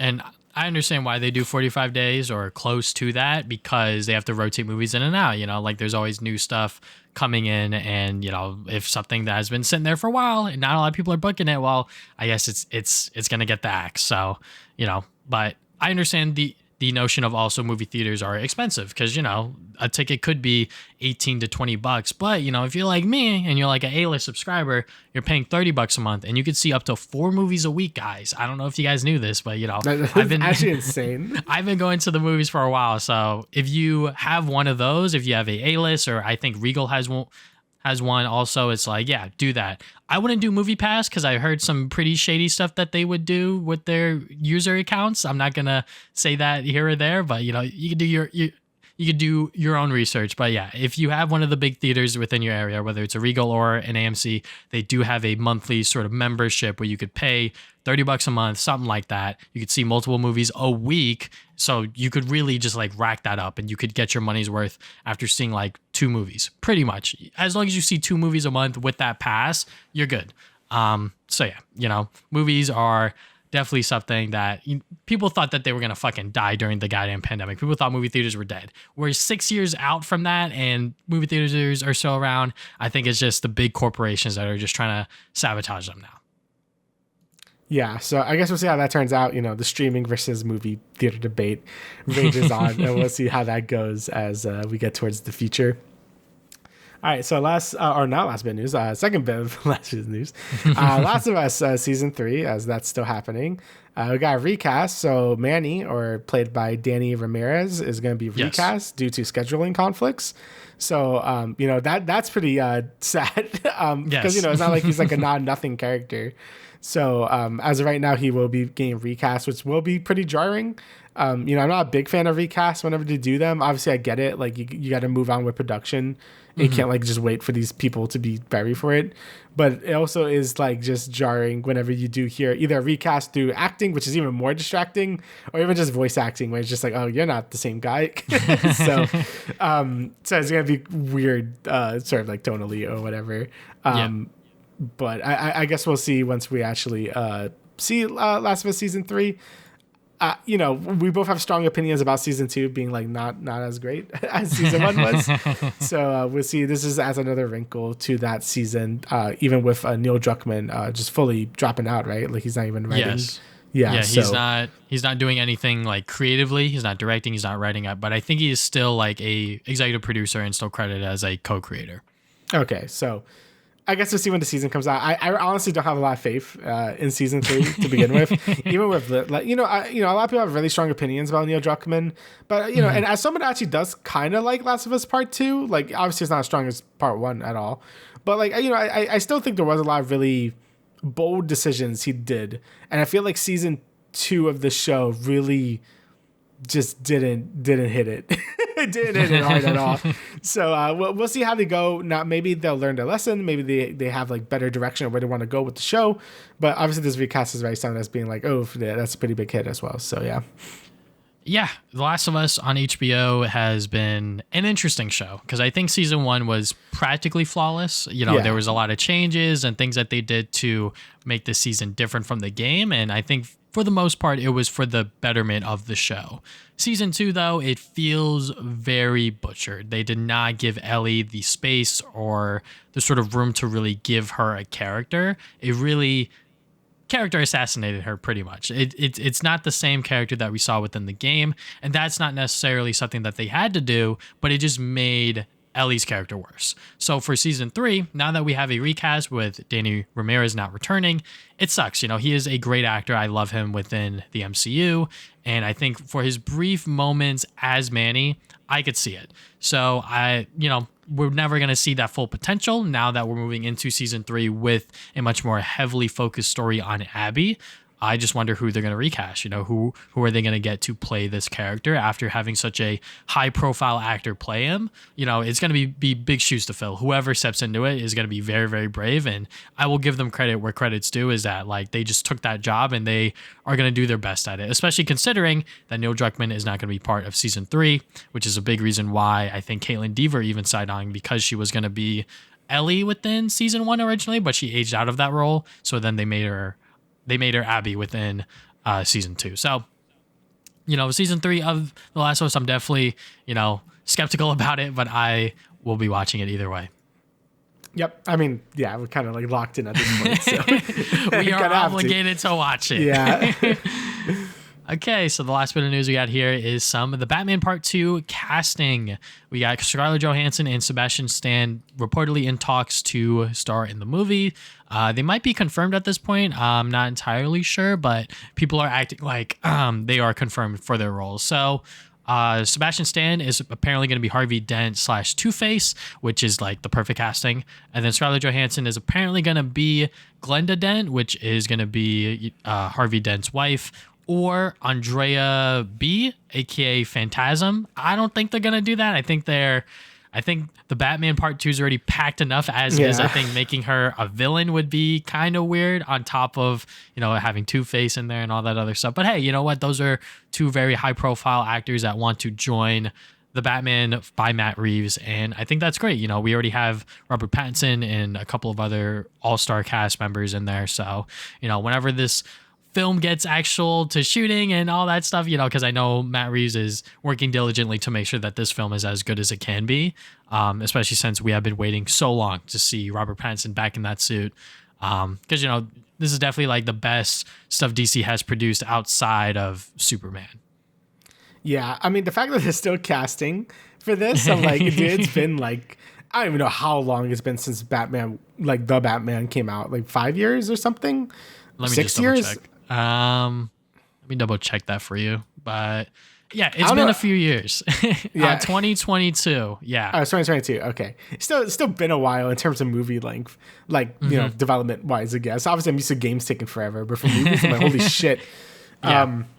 So yeah, I guess we'll see. I mean, I love the Batman one. Like, I thought it was an extremely good movie, and the Yeah. Penguin I thought was really fucking good as well. Like the Penguin was great. I think it did a good job really solidifying this version of Batman like really well. Like just Gotham, I guess, in general, not just Batman himself. Like, show that these other characters could really work within this world. Like, you don't need Batman there to make it like work super well.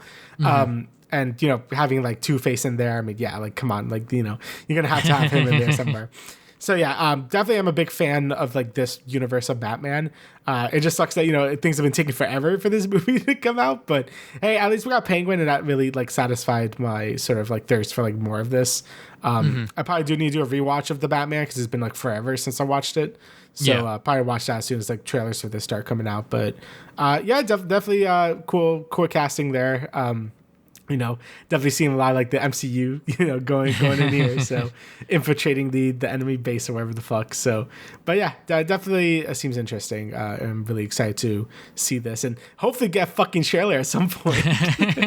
Hopefully we see something from this movie sooner rather than later. But yeah, I still remember when the Batman came out. I can't believe it has been so long since 2022 when it did release and people were like, oh yeah, this is like a much more violent and grittier Batman. Should you take your kids to go see this movie? Like that was like a little controversy within I guess like the normie sphere, because this was a much more violent and grittier and darker version of Batman, but it was still able to stay within the PG-13 realm. So yeah, I'm just curious to see how this movie's going to pan out because it has been so long and it's supposed to release next year, but we'll see.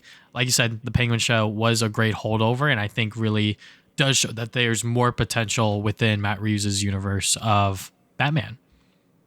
Yeah. Okay, so we're getting into the last bit of the show. Let's talk about our top 10 most anticipated games of 2026. 10 games we are looking forward to playing going into the new year. We're a little late, but hey, you know what? Sooner rather than later, I will start off my list by counting down from number 10. So first I got is Ratchet & Clank Ranger Rumble. Number 9, I'm supposed to have 2 games here, but the other game was kind of hard to find on Topster or whatever. So it's Orbitals and Out of Words. Every time I would type in Out of Words, the game wouldn't pop up. And I was like, all right, whatever. Number 8 I have is GTA 6. Number 7, Rhythm Heaven Groove. Number 6, Bubsy 4D.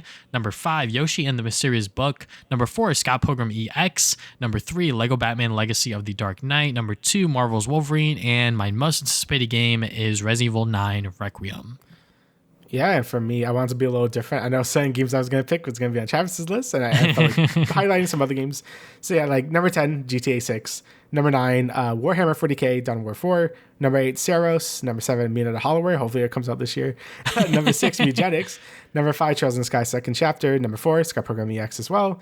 Number 3, Resident Evil Requiem. Number 2, Fire Emblem Fortune's Weave. And number 1, Marvel's Wolverine. Okay, so I guess we'll start from the bottom of each of our respective lists. So first up, Ratchet & Clank Ranger Rumble. You know, when I was looking at every single game coming out this year, there were a couple of others such as, Fire Emblem Fortune's Weave and Halo Combat Evolved Campaign. And then I think there was a couple of others.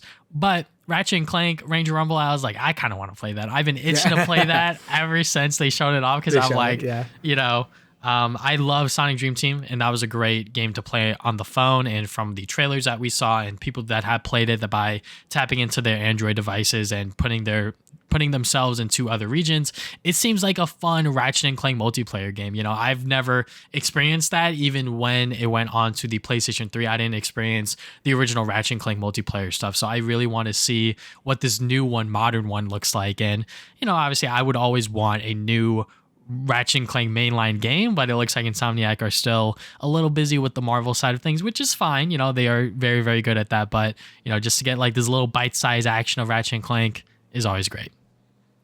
Yeah, I mean, as someone that did play a shitload of Ratchet & Clank multiplayer, and just in general, I still have really vivid memories of playing Ratchet & Clank 3 multiplayer. And, my dad had to set up a LAN or whatever on the PS2. Because I had the Slim, but he would like put the network adapter and like do all that bullshit. So I was able to play that and Battlefront 2 multiplayer like back all the way into PS2 days, and that was magical, man. I remember playing so much Ratchet & Clank 3 multiplayer online. It was so fun. Even with just playing with my brother, playing with my cousins, we would play 3 and Deadlock together. super fun times. Like I have such good memories of Ratchet and Clank multiplayer. But I feel like ever since those two games, they were never able to really recapture it. At least to me, like All for One, I enjoy All for One, but it's it's all right. I wouldn't defend it super hard. Full Frontal Assault kind of sucks ass. I'm not gonna lie, that game's not good. I felt like the multiplayer was just like too MOBA-esque and like tower defense-y. I just wasn't vibing with it. This one seems to be back to being a more just straight, just kill each other type vibe. Like I think there's other game modes as well, and it looks good for the most part. I actually got like a new phone, so I probably could run it now. I bought like a not backbone for my phone, not specifically for that. I just bought it in general because I thought it'd be. It wasn't until now I'm like, oh yeah, I could use it for Ratchet. It was like $40 I bought it for. It's pretty good. I wasn't gonna buy like a $200 backbone for my phone, so I'm just like, I get the cheaper ones and it works well. So once this game actually does come out, I'm definitely excited to jump into it. As someone that is a huge Ratchet and Clank fan, I'll take anything I could get. And it does seem that the people making this does like the games a lot. Like the music is very authentic to the PS2 games. There's like little gags everywhere that's very like, oh, they played like the PS2 Ratchet games. Like they know what they're doing. So definitely excited to play this game once it actually comes out for America, because it's fucking out everywhere else apparently except here. So I guess we'll see when it actually comes out. And for my number 10, I have GTA 6. I have it here more of obligation because I feel like if I did it, it'd be weird. Because I'm not like a huge Grand Theft Auto guy. Probably because my parents never let me play it as a kid, so I have like no attachment to it. It was like the one game my parents wouldn't let me play. Like they knew not to let me play that, which is fair. So I played a lot of other GTA like games like Destroy Human, Jack and Dax or Jak 2. Simpsons Hit and Run. So I know about the gameplay of Grand Theft Auto. I just never really played it. I did kind of want to go and like actually play. Like I have the trilogy and I know they fixed it up a lot. So I should probably go and like play those. Maybe play GTA 5 because I still haven't played GTA 5 like at all really. Like I messed around in it, but I never actually like beat it or anything. I just like Rockstar is kind of like a big blank spot for me in general. Like I haven't played RDR 1 or 2 either. So yeah, maybe I should like do that at some point. It's just hard to find the time, but GTA 6, I mean, it's GTA 6, right? It's going to be here. It's the most anticipated game ever. So I guess we'll see when it actually comes out at some point. Jason Schreider was like, it's not content complete yet, but maybe it is. I don't fucking know. So we'll see if it gets delayed or not. But yeah, GTA 6 as my number 10 is seems fitting as long as I have too much attachment. So yeah, GTA 6 is the most anticipated thing on the planet, whether it comes to video games, movies, TV shows, anything, music, like literally the most anticipated piece of entertainment ever.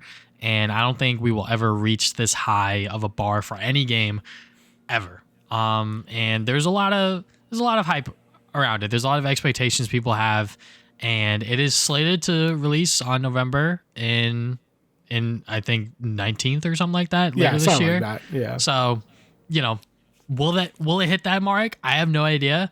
But, as someone who did play GTA 5 all the way back in fucking 2016, 10 years ago, bro, holy shit. Yeah, it's been a while. I think I played GTA 5, Ratchet and Clank Into the Nexus, and then I think The Last of Us or something like that. Good year.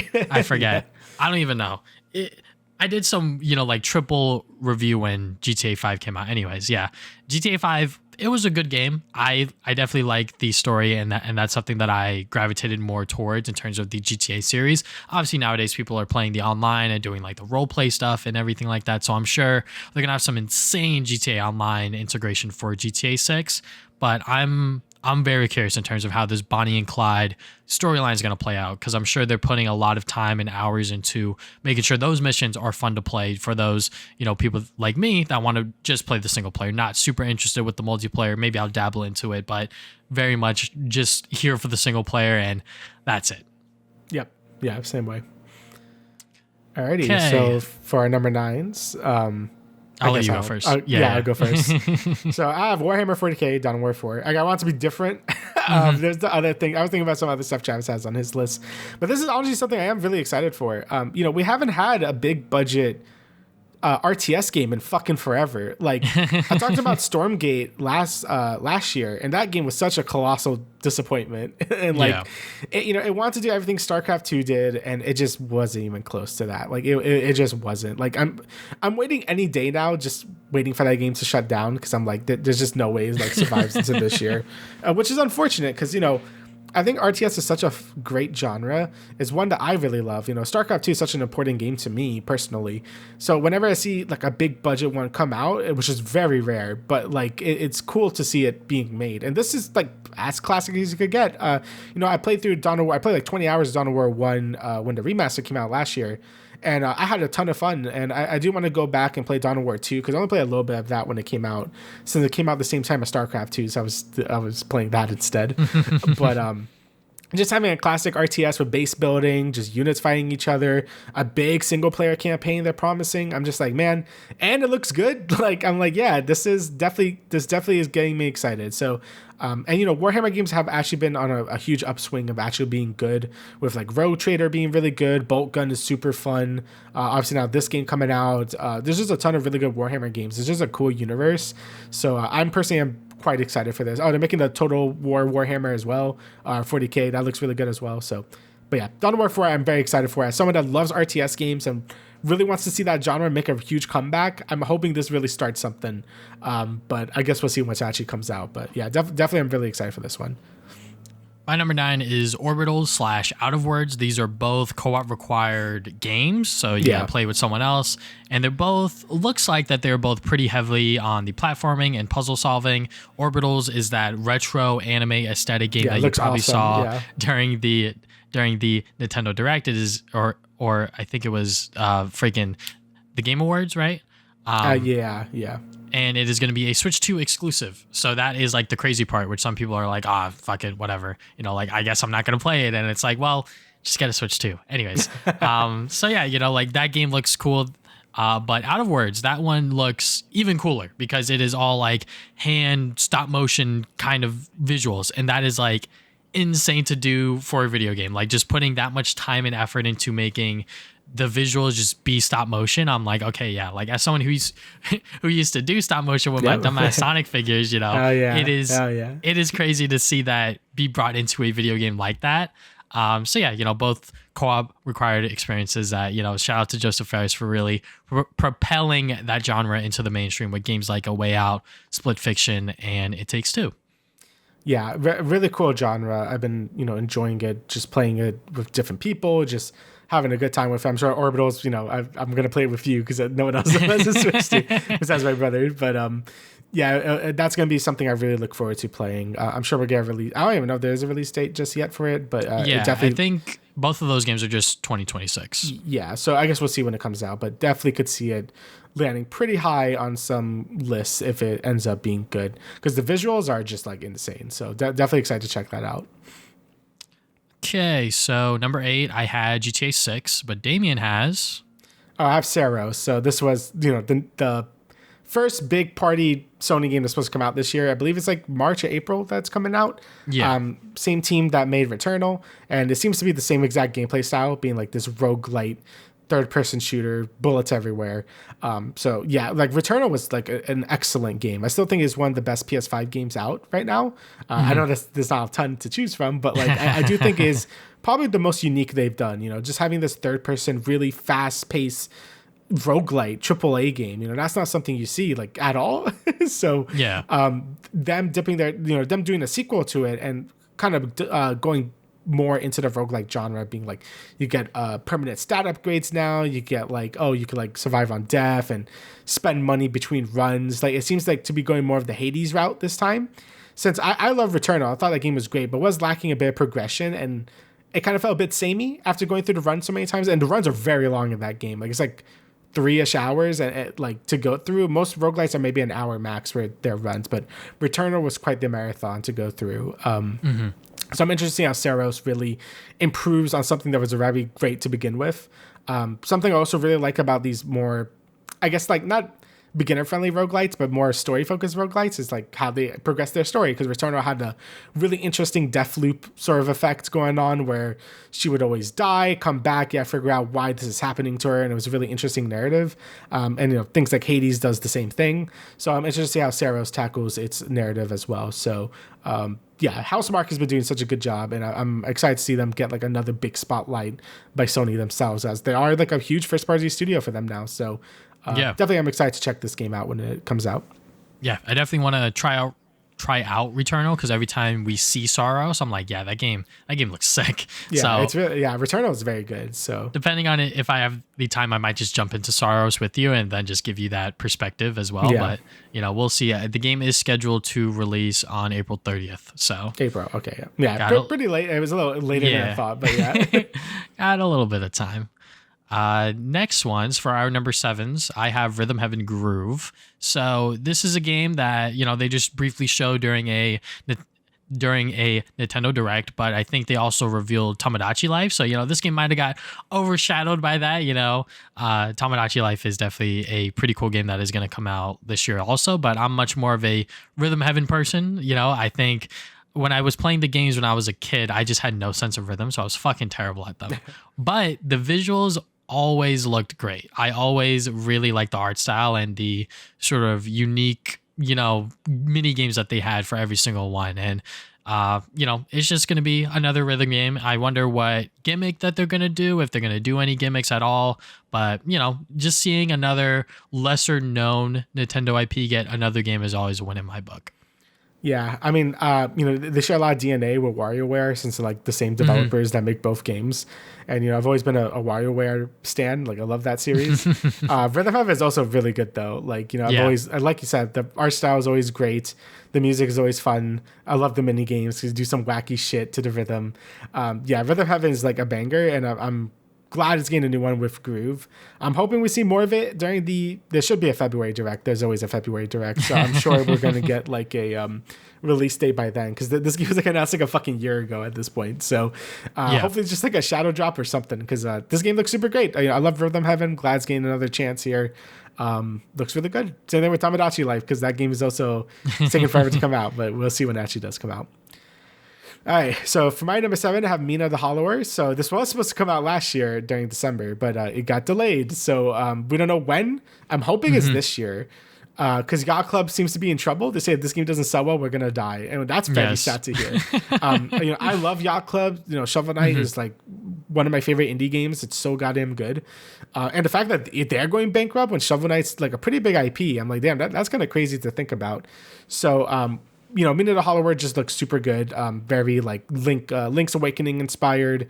Has some like sort of Dark Souls elements to it. All the gameplay I've seen looks super great about it. I'm glad they did decide to delay it to give themselves more time to either iron out some bugs or just make the game as good as possible. Because it does seem like they really care about the quality of this game, and them doing a new IP instead of doing like Shovel Knight 64 or whatever the fuck they were doing does seem to be like a pretty big gambit because they're like, we want to do something new. We don't want to just be stuck doing Shovel Knight forever. So it's cool that they are doing it. Hopefully it does sell well. I think it will. I definitely will buy it day one if it's good. So yeah, definitely I'm looking forward to Mina the Hollower. I was hoping to talk about this last year, but that delayed. It got delayed. Yeah. So we'll see. It seemed like that they were pretty confident with that Halloween day too. It seemed like a nice, spot to drop it in, especially with the visuals and the aesthetic that it's going for. But yeah, this game has been, it's been around for a while because they did a Kickstarter back in like 2022. They did, yeah. It made like 1.2 mil. Holy fuck. Yeah, it made a lot of money, and the fact that they're still working on it, and Yacht Club might go down if it doesn't sell well. It's similar in like Link's Awakening, right? Kind of like that game. It's very Link's Awakening. Yeah. Got me sold. I'm probably gonna. Yeah, I fucking love Link's Awakening. Probably gonna buy it just to hopefully save Yacht Club, but also play a hopefully kick-ass game. Alrighty, so for our number 6, I have another indie game, Mugenics. This is made by Ed McMillan. So this is the guy who made Binding of Isaac. I knew it looked similar. I was like, what the fuck is that image? So this game has a very interesting development history where it's been made for like fucking 10 years or something. Like he's been working on this game forever. It got like soft rebooted, so it's not like the same game it was when it came out. But basically the ideas of it is like you would like raise a bunch of cats and you would fight in like sort of tactical turn-based battles, and each run you could sort of breed new cats and like get like new jobs and abilities. So it's going crazy with like the RPG mechanics this time around, as opposed to Isaac, which was more of like a twin stick shooter type deal. So all the gameplay I've seen of it looked very interesting. Its art style is very much reminiscent of his earlier work, like very Flash Isaac looking, very classic Edmund McMillan art style. I love all his games, so I'm very excited to try this out. And him doing just another roguelite in a new style gets me very excited because Isaac is my favorite roguelite of all time. It's probably one of my favorite games of all time. I have like 500 hours in that game, so Definitely, I'm very excited for Mutagenic, especially because he's been making it for so long, or he had the idea of it for so long. That's cool to see it finally coming out. And it comes out soon. It comes out like February. So yes, hopefully I have good things to say about it. We'll see how it turns out. But I'm happy he's just still just making games. He's just having a good time. So definitely I'm excited for that. And it's a nice break from Isaac. He's been working on Isaac for I think over 10 years at this point. So it's nice to see him do something new. So yeah. Okay. And then for my number 6, I have Bubsy 4D. Yeah. Every time I see this game, it was like, okay, there's a new Bubsy game. Like that sounds crazy. But the game actually looks good. The visuals, the cel shaded art style, the movement abilities, like the actual gameplay stuff. I'm like, okay, it's going to actually be a good platformer. So that's what I'm hoping. I definitely want to go back and play the other Bubsy games on my own volition. I'm doing it just to torture myself, just to see how far Bubsy has come to hopefully be a great 4th game within the series. Yeah, again, made by the people that made the Demon Turf games and Demon Tide. And those games are pretty good. I think Demon Tide's supposed to be coming out February as well. So don't know how he was working on 2 big 3D platformers at once, but sure. But yeah, Bubsy 4D, every time I see it, it looks great. It still has that Bubsy charm of it being like he's a little shit and he's just doing his dumb cat puns. But the gameplay actually looks good. It has very movement heavy platformer. You could glide like Bubsy could do. You could do you go to a hairball and roll around and shit. It just looks like a very thought out 3D platformer while using the Bubsy theme as just a strong jumping off point to make this game, right? So, Bubsy has historically been a pretty bad series. So it's going to be cool to see it actually get a good game for once, hopefully. So, yeah. And as someone that loves 3D platformers, actually, I didn't really talk about it to start the podcast, but I've actually been playing some of the Ukulele remaster. I might talk about it more in the next podcast, but that's really good. And there's just been so many 3D platformers last year, Pac-Man Repack 2 as well. We had something else big that came out. There's just a lot of 3D platformers. So having even more, always good to see it. I love that fucking genre. So yeah. Yeah. 3D platformers will never die. No, they won't. Hopefully not. So getting into our top 5, at number 5 for me, I have Yoshi and the Mysterious Book. So this was revealed during the Nintendo Direct where they showed off the Mario movie and Mario 35th or 30th anniversary, whatever anniversary that's coming up right now. 35th, I think. Yeah. Yeah, with Mario Galaxy Duology collection, whatever. So this was the last game that they showed. So this was the big game. And I was probably one of, if not the most excited person to be for a Yoshi game. Cause I liked it. I've been following the sort of Yoshi spin-off game since Woolly World with the Wii U, and no one had the fucking Wii U, and then it got ported to the 3DS. Maybe a couple more people played it, but not a lot of people are playing these Yoshi spin-off games. And this one, it just looks fantastic. The sort of colors and the not necessarily hand-drawn art style, but it kind of looks like that, something that you would get from a crayon book or whatever. Just those visuals alone, and then also the feel-good, chill, cutesy platforming. I'm like, yep, this is exactly what I want from a Yoshi game, and I'm excited for it. Yeah, I'm always sad I skipped Woolly World. I was just super not into my Wii U at the time, and I just never picked it up. And, I heard the 3DS version was good, but I'm like, I don't want to play on 3DS. And then I just never, I was like, oh, they're going to port it to Switch eventually. Yeah, hopefully one day. I have Crafted World, never played it either. It's on my shelf, right behind me. I just never played it. And then with this game, I think the art style was amazing as well. My only fear is that it might be too baby. It might be too baby game, Princess Peach Showtime. Because the way they were showing the gameplay was it looks like a classic Yoshi 2D platformer. But the weird things. Oh, escort the flower to the water. I'm like, all right. So I don't know what that means. So I guess we'll see when the game comes out. But the art style is definitely amazing. And hopefully it's just a classic 2D platformer. That's great because the game looks awesome. So just gotta wait to see more details on this before we really I really get excited for it. Mm-hmm. And yeah, for my number 5 out, Trails in the Sky second chapter, I fucking love the first chapter, so it makes sense I would put this one pretty high up for my most anticipated one. The first game, like I said in the last podcast during my Game of the Year talk for it, the first chapter ended in such a great cliffhanger, and I just want to know more. I want to know what the fuck happens. I want to see how the story continues on. So and the trailer for it just looks insane as well. So I am definitely excited for this. I mean, they were so sure they're going to do this. When you beat the first game, it just ends in a trailer for this. So they were like, yeah, you are making it, so get ready for it. So yeah, definitely excited for a second chapter because these trail games are very good, and I really wanted to just play all of them now. So, and there's like a bajillion of them. So we'll see if I can do it. I'll wait for them to remake some more, but yeah, definitely I'm excited for this one when it comes out. I think around fall time. So yeah. Okay, so All for right. number 4, we coincidentally have Scott Pilgrim EX. We're both pretty big Scott Pilgrim fans, and with the recent Netflix anime, that was pretty cool. It really did subvert the expectations of a lot of people, being like, "Oh my god, we're gonna get like a 1-to-1 adaptation of the graphic novel," and then they give us that sort of that twist at the end of episode 1, and they kind of just subvert everyone's expectations. It was great. It was honestly amazing. And then with the Scott Pilgrim video game now back on the digital markets, and also with limited run printing them physically, that was cool. That was great. So now we got this new one, Scott Pilgrim EX. It just looks like a much better version of the original game, much more fluid animations, a lot more colors. It's even like a kind of continuation of where the anime left off, so we're even getting more of the Scott Pilgrim story wherever that'll go. So yeah, I'm always down for a beat 'em up game every single year, and it looks like Scott Pilgrim EX is gonna fill that void. Yep, again, made by the same people that made Shredder's Revenge and Cosmic Invasion, and I thought both of those games were very good.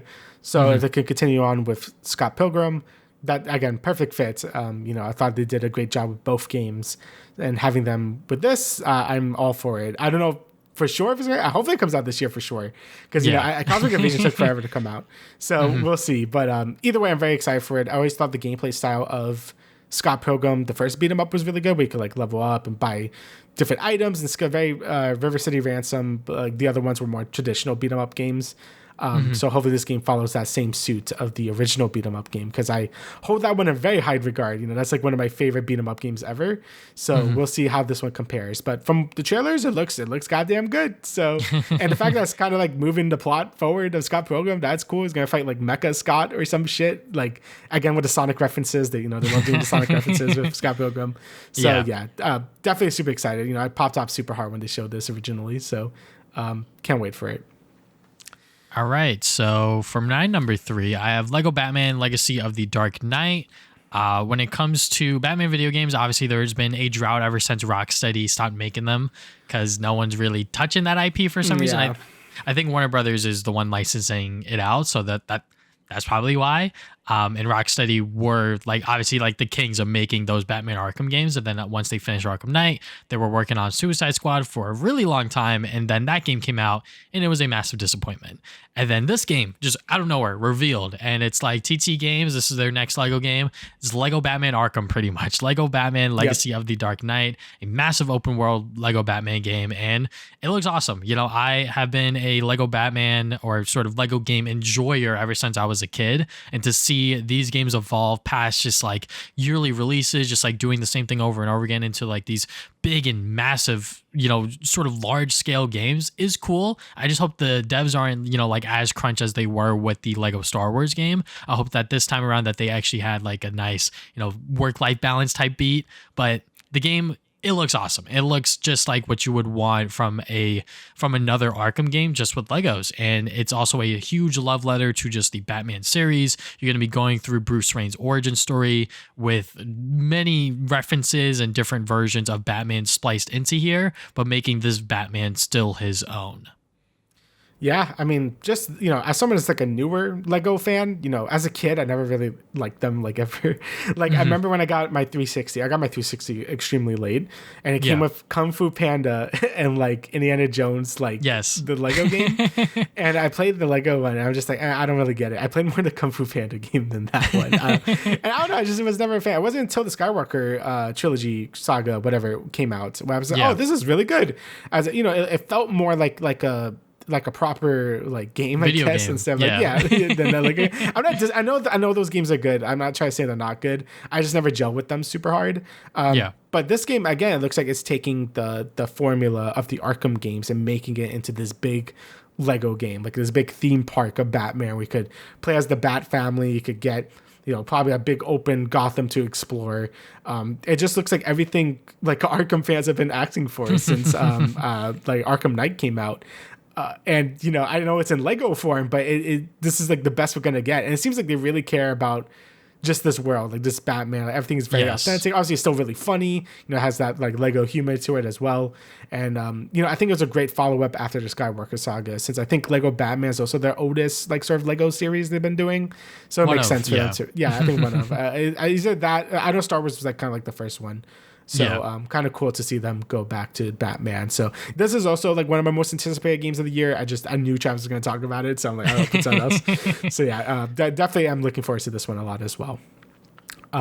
And I guess for my number 3, I have RE Requiem, or Resident Evil 9, I'm just going to call it.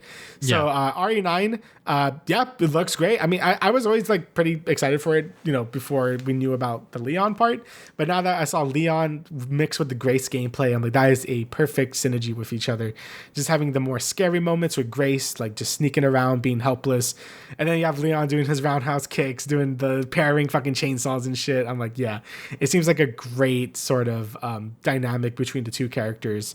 I've also been starting to play RE7 again as well. I actually never played RE7, but I've been playing that game as well, and hopefully next podcast I could like talk about it some more.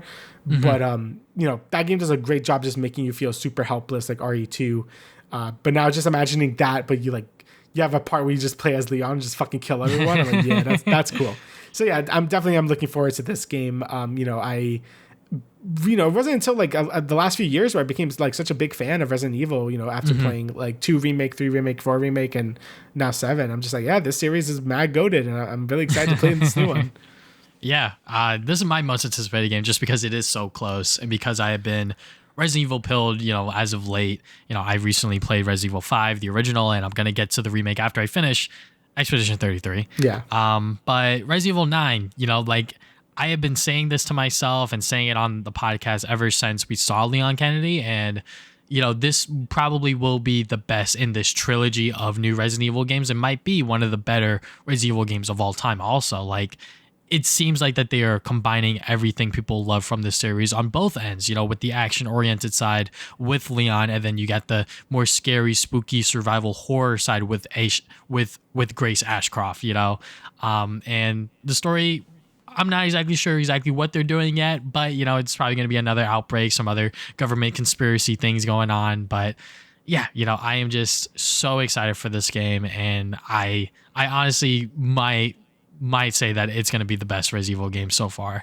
Might be better than 4. We'll have to wait and see. But I just have that much confidence in terms of like what they've been showing and sort of the intent of going into this game, especially after so many years since Resident Evil 8. It's been a while since we've had a mainline Resident Evil game. So they have been working on this for a while. They know exactly what they want to do for this game, and I think they're going to land it. Yeah, I'm excited for it. I'm hoping to play 7 and 8 before then. We'll see, because it comes up like end of February. So we'll see if I can do that, but we'll see. It's always hard, but yeah. Yeah. All right. I guess we'll go to my, number 2 and 1, basically. So my number 2 is Fire Emblem Fortune's Weave. So, ever since the Direct, I know a lot of people got miffed about it because like, where's Smash Brothers? Where's Zelda? Where's the 3D Mario game? But fuck you. I'm getting new Fire Emblem. Obviously I really like Fire Emblem a ton. I think, Three Houses is like one of my favorite games on the Switch. It's one of my favorite RPGs in general. I love that game a ton. And, I think Fire Emblem has been such a consistent series. Like, at least as a newer fan, since Awakening came out, Awakening, Shadows of Valentia, Three Houses, even like Engage I really like. Honestly, the only one I didn't like was Fates, right? Like, Fates is the only one that I was like, that's okay. The rest of them I thoroughly enjoyed a ton. Like, Engage wasn't like the best game in the series, but I thought the gameplay was extremely good. Like, I thought like it probably is the best map design and just gameplay I played of a Fire Emblem game. And I think that's something Three Houses didn't do as well. Was like, I think some of the maps were kind of boring, but Engage always kept you on your toes. It was super fun. So I'm hoping Fortune's Weave kind of takes the best of both worlds, getting like the really cool story and characters from Three Houses while taking a lot of the cool map design and gameplay elements from Engage and kind of like combining them together. And it's just cool that it is like either a sequel or prequel to Three Houses as well, as like connected to that world of Fire Emblem, which I think is really neat, because Three Houses was fucking fantastic with that.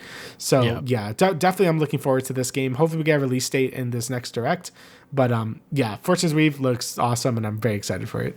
look, as someone who's getting back into the RPG train, maybe I'll check out Fortune's Weave. Maybe I'll play Three Houses first. I have no idea. I even have. I mean, I would say like play Three Houses. Three Houses is very good. Yeah. I would say Engage. You probably would like Engage a lot. It's very awakening, like coded. Yeah. Like the story is not great, but like the gameplay is awesome. So yeah, I have both of those games, and I played Three Houses a little bit, but I think I was busy with college, so I didn't really like dive into it super deep.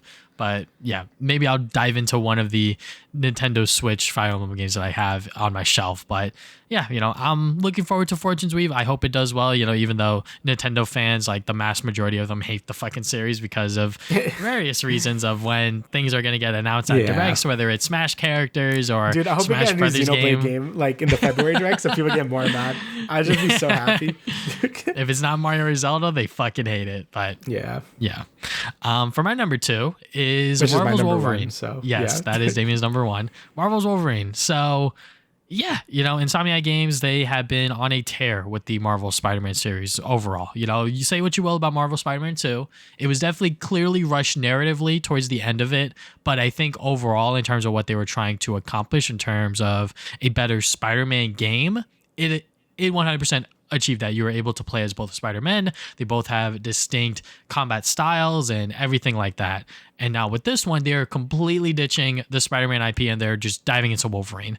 And I think the game is probably not going to be open world. It's probably going to be like level to level based, much more action adventure oriented, which I like. I'm honestly super down for that because PlayStation Studios have very much had a identity of just open world games over and over again. Yeah. And, it's kind of hard to make a open world Wolverine game without him just jumping around everywhere. It's not as exciting or as thrilling as like Spider-Man swinging around New York City, like that is something that is easily, or not easily, much more reasonably achievable, if you will.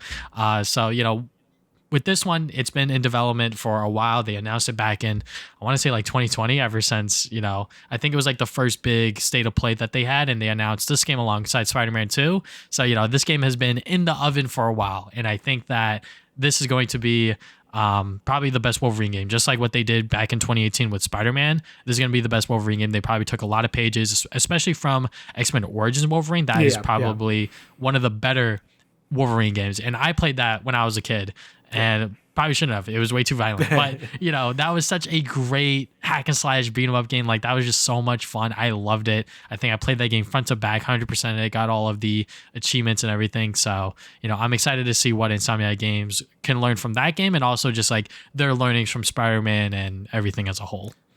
Yeah, I mean, obviously I'm a Insomniac pilled, which is why it's number 1. I was debating if it would be number 1, but I mean, I love Insomniac. I'm going to put it there. I think they do a good job really taking the best elements from the past good like games of their series. Like, Spider-Man, the Insomniac Spider-Man games took a ton of inspiration from obviously like Spider-Man 2, like the PS2 game, some of like Ultimate Spider-Man in there.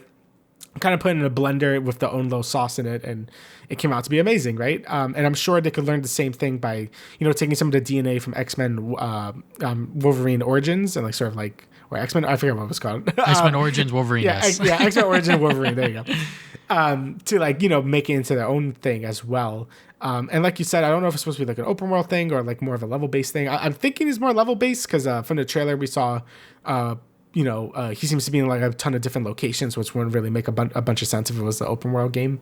Yeah. But I trust Insomniac. I know a lot of people like were a little miffed about Spider-Man 2, but I think for the most part, when we did our replay through of it, I'm like, I really like this game. Like, yeah, it probably isn't as strong as Spider-Man 1 when you really think about it, but I still think they had a lot of good gameplay ideas, and the game is still a ton of fun to play through, and I'm sure Wolverine's going to be the same exact way. Obviously, like, did you do a lot of Marvel stuff now? Yes. Like I do, I'm a big Ratchet and Clank fan. I hope we at least get one more Ratchet and Clank game before they retire that series or something. But I still think they're some of the best developers when it comes to making these superhero games. Like they kind of just get it for the most part. Like I thought they really got Spider-Man for a lot of it. And I'm sure they're going to do the same with X-Men as well. Like you could tell like they care about these properties and are like huge fans of them themselves. So I'm excited to see how this game turns out from the gameplay wise to structure wise to narrative, especially as someone that doesn't really know a ton about the X-Men. Like I never really like cared too much about the X-Men. So it's going to be cool to sort of like see them like, tell this tale because I won't be as experienced as I am with Spider-Man with how they do stuff. So it's going to be interesting to get that perspective, you know? So yeah, definitely my most anticipated game of the year. But my top three, honestly, I'm excited for all three of them just as equally. I am very excited for all of them. Yeah, you know, I think when you really think about it, obviously everyone knows Spider-Man, but Wolverine and like the X-Men, people know Wolverine, but people don't know the rest of the X-Men or like their story and all that stuff. Maybe if they watched the Fox movies when they were younger, they might know a little bit of that. But yeah, I'm very interested to see how Insomniac Games are going to tell this story of Wolverine and this version of X-Men as a whole. So yeah, you know, that is our top 10 most anticipated games of 2026. Is there anything else you would like to add, Damian? Nope, that's about everything. All right. So thank you guys for listening to the Travis and Damian podcast, episode 180. You can listen to us on Spotify, Apple Podcasts, YouTube, and more. And we'll see you guys 2 weeks from now with another episode. See ya.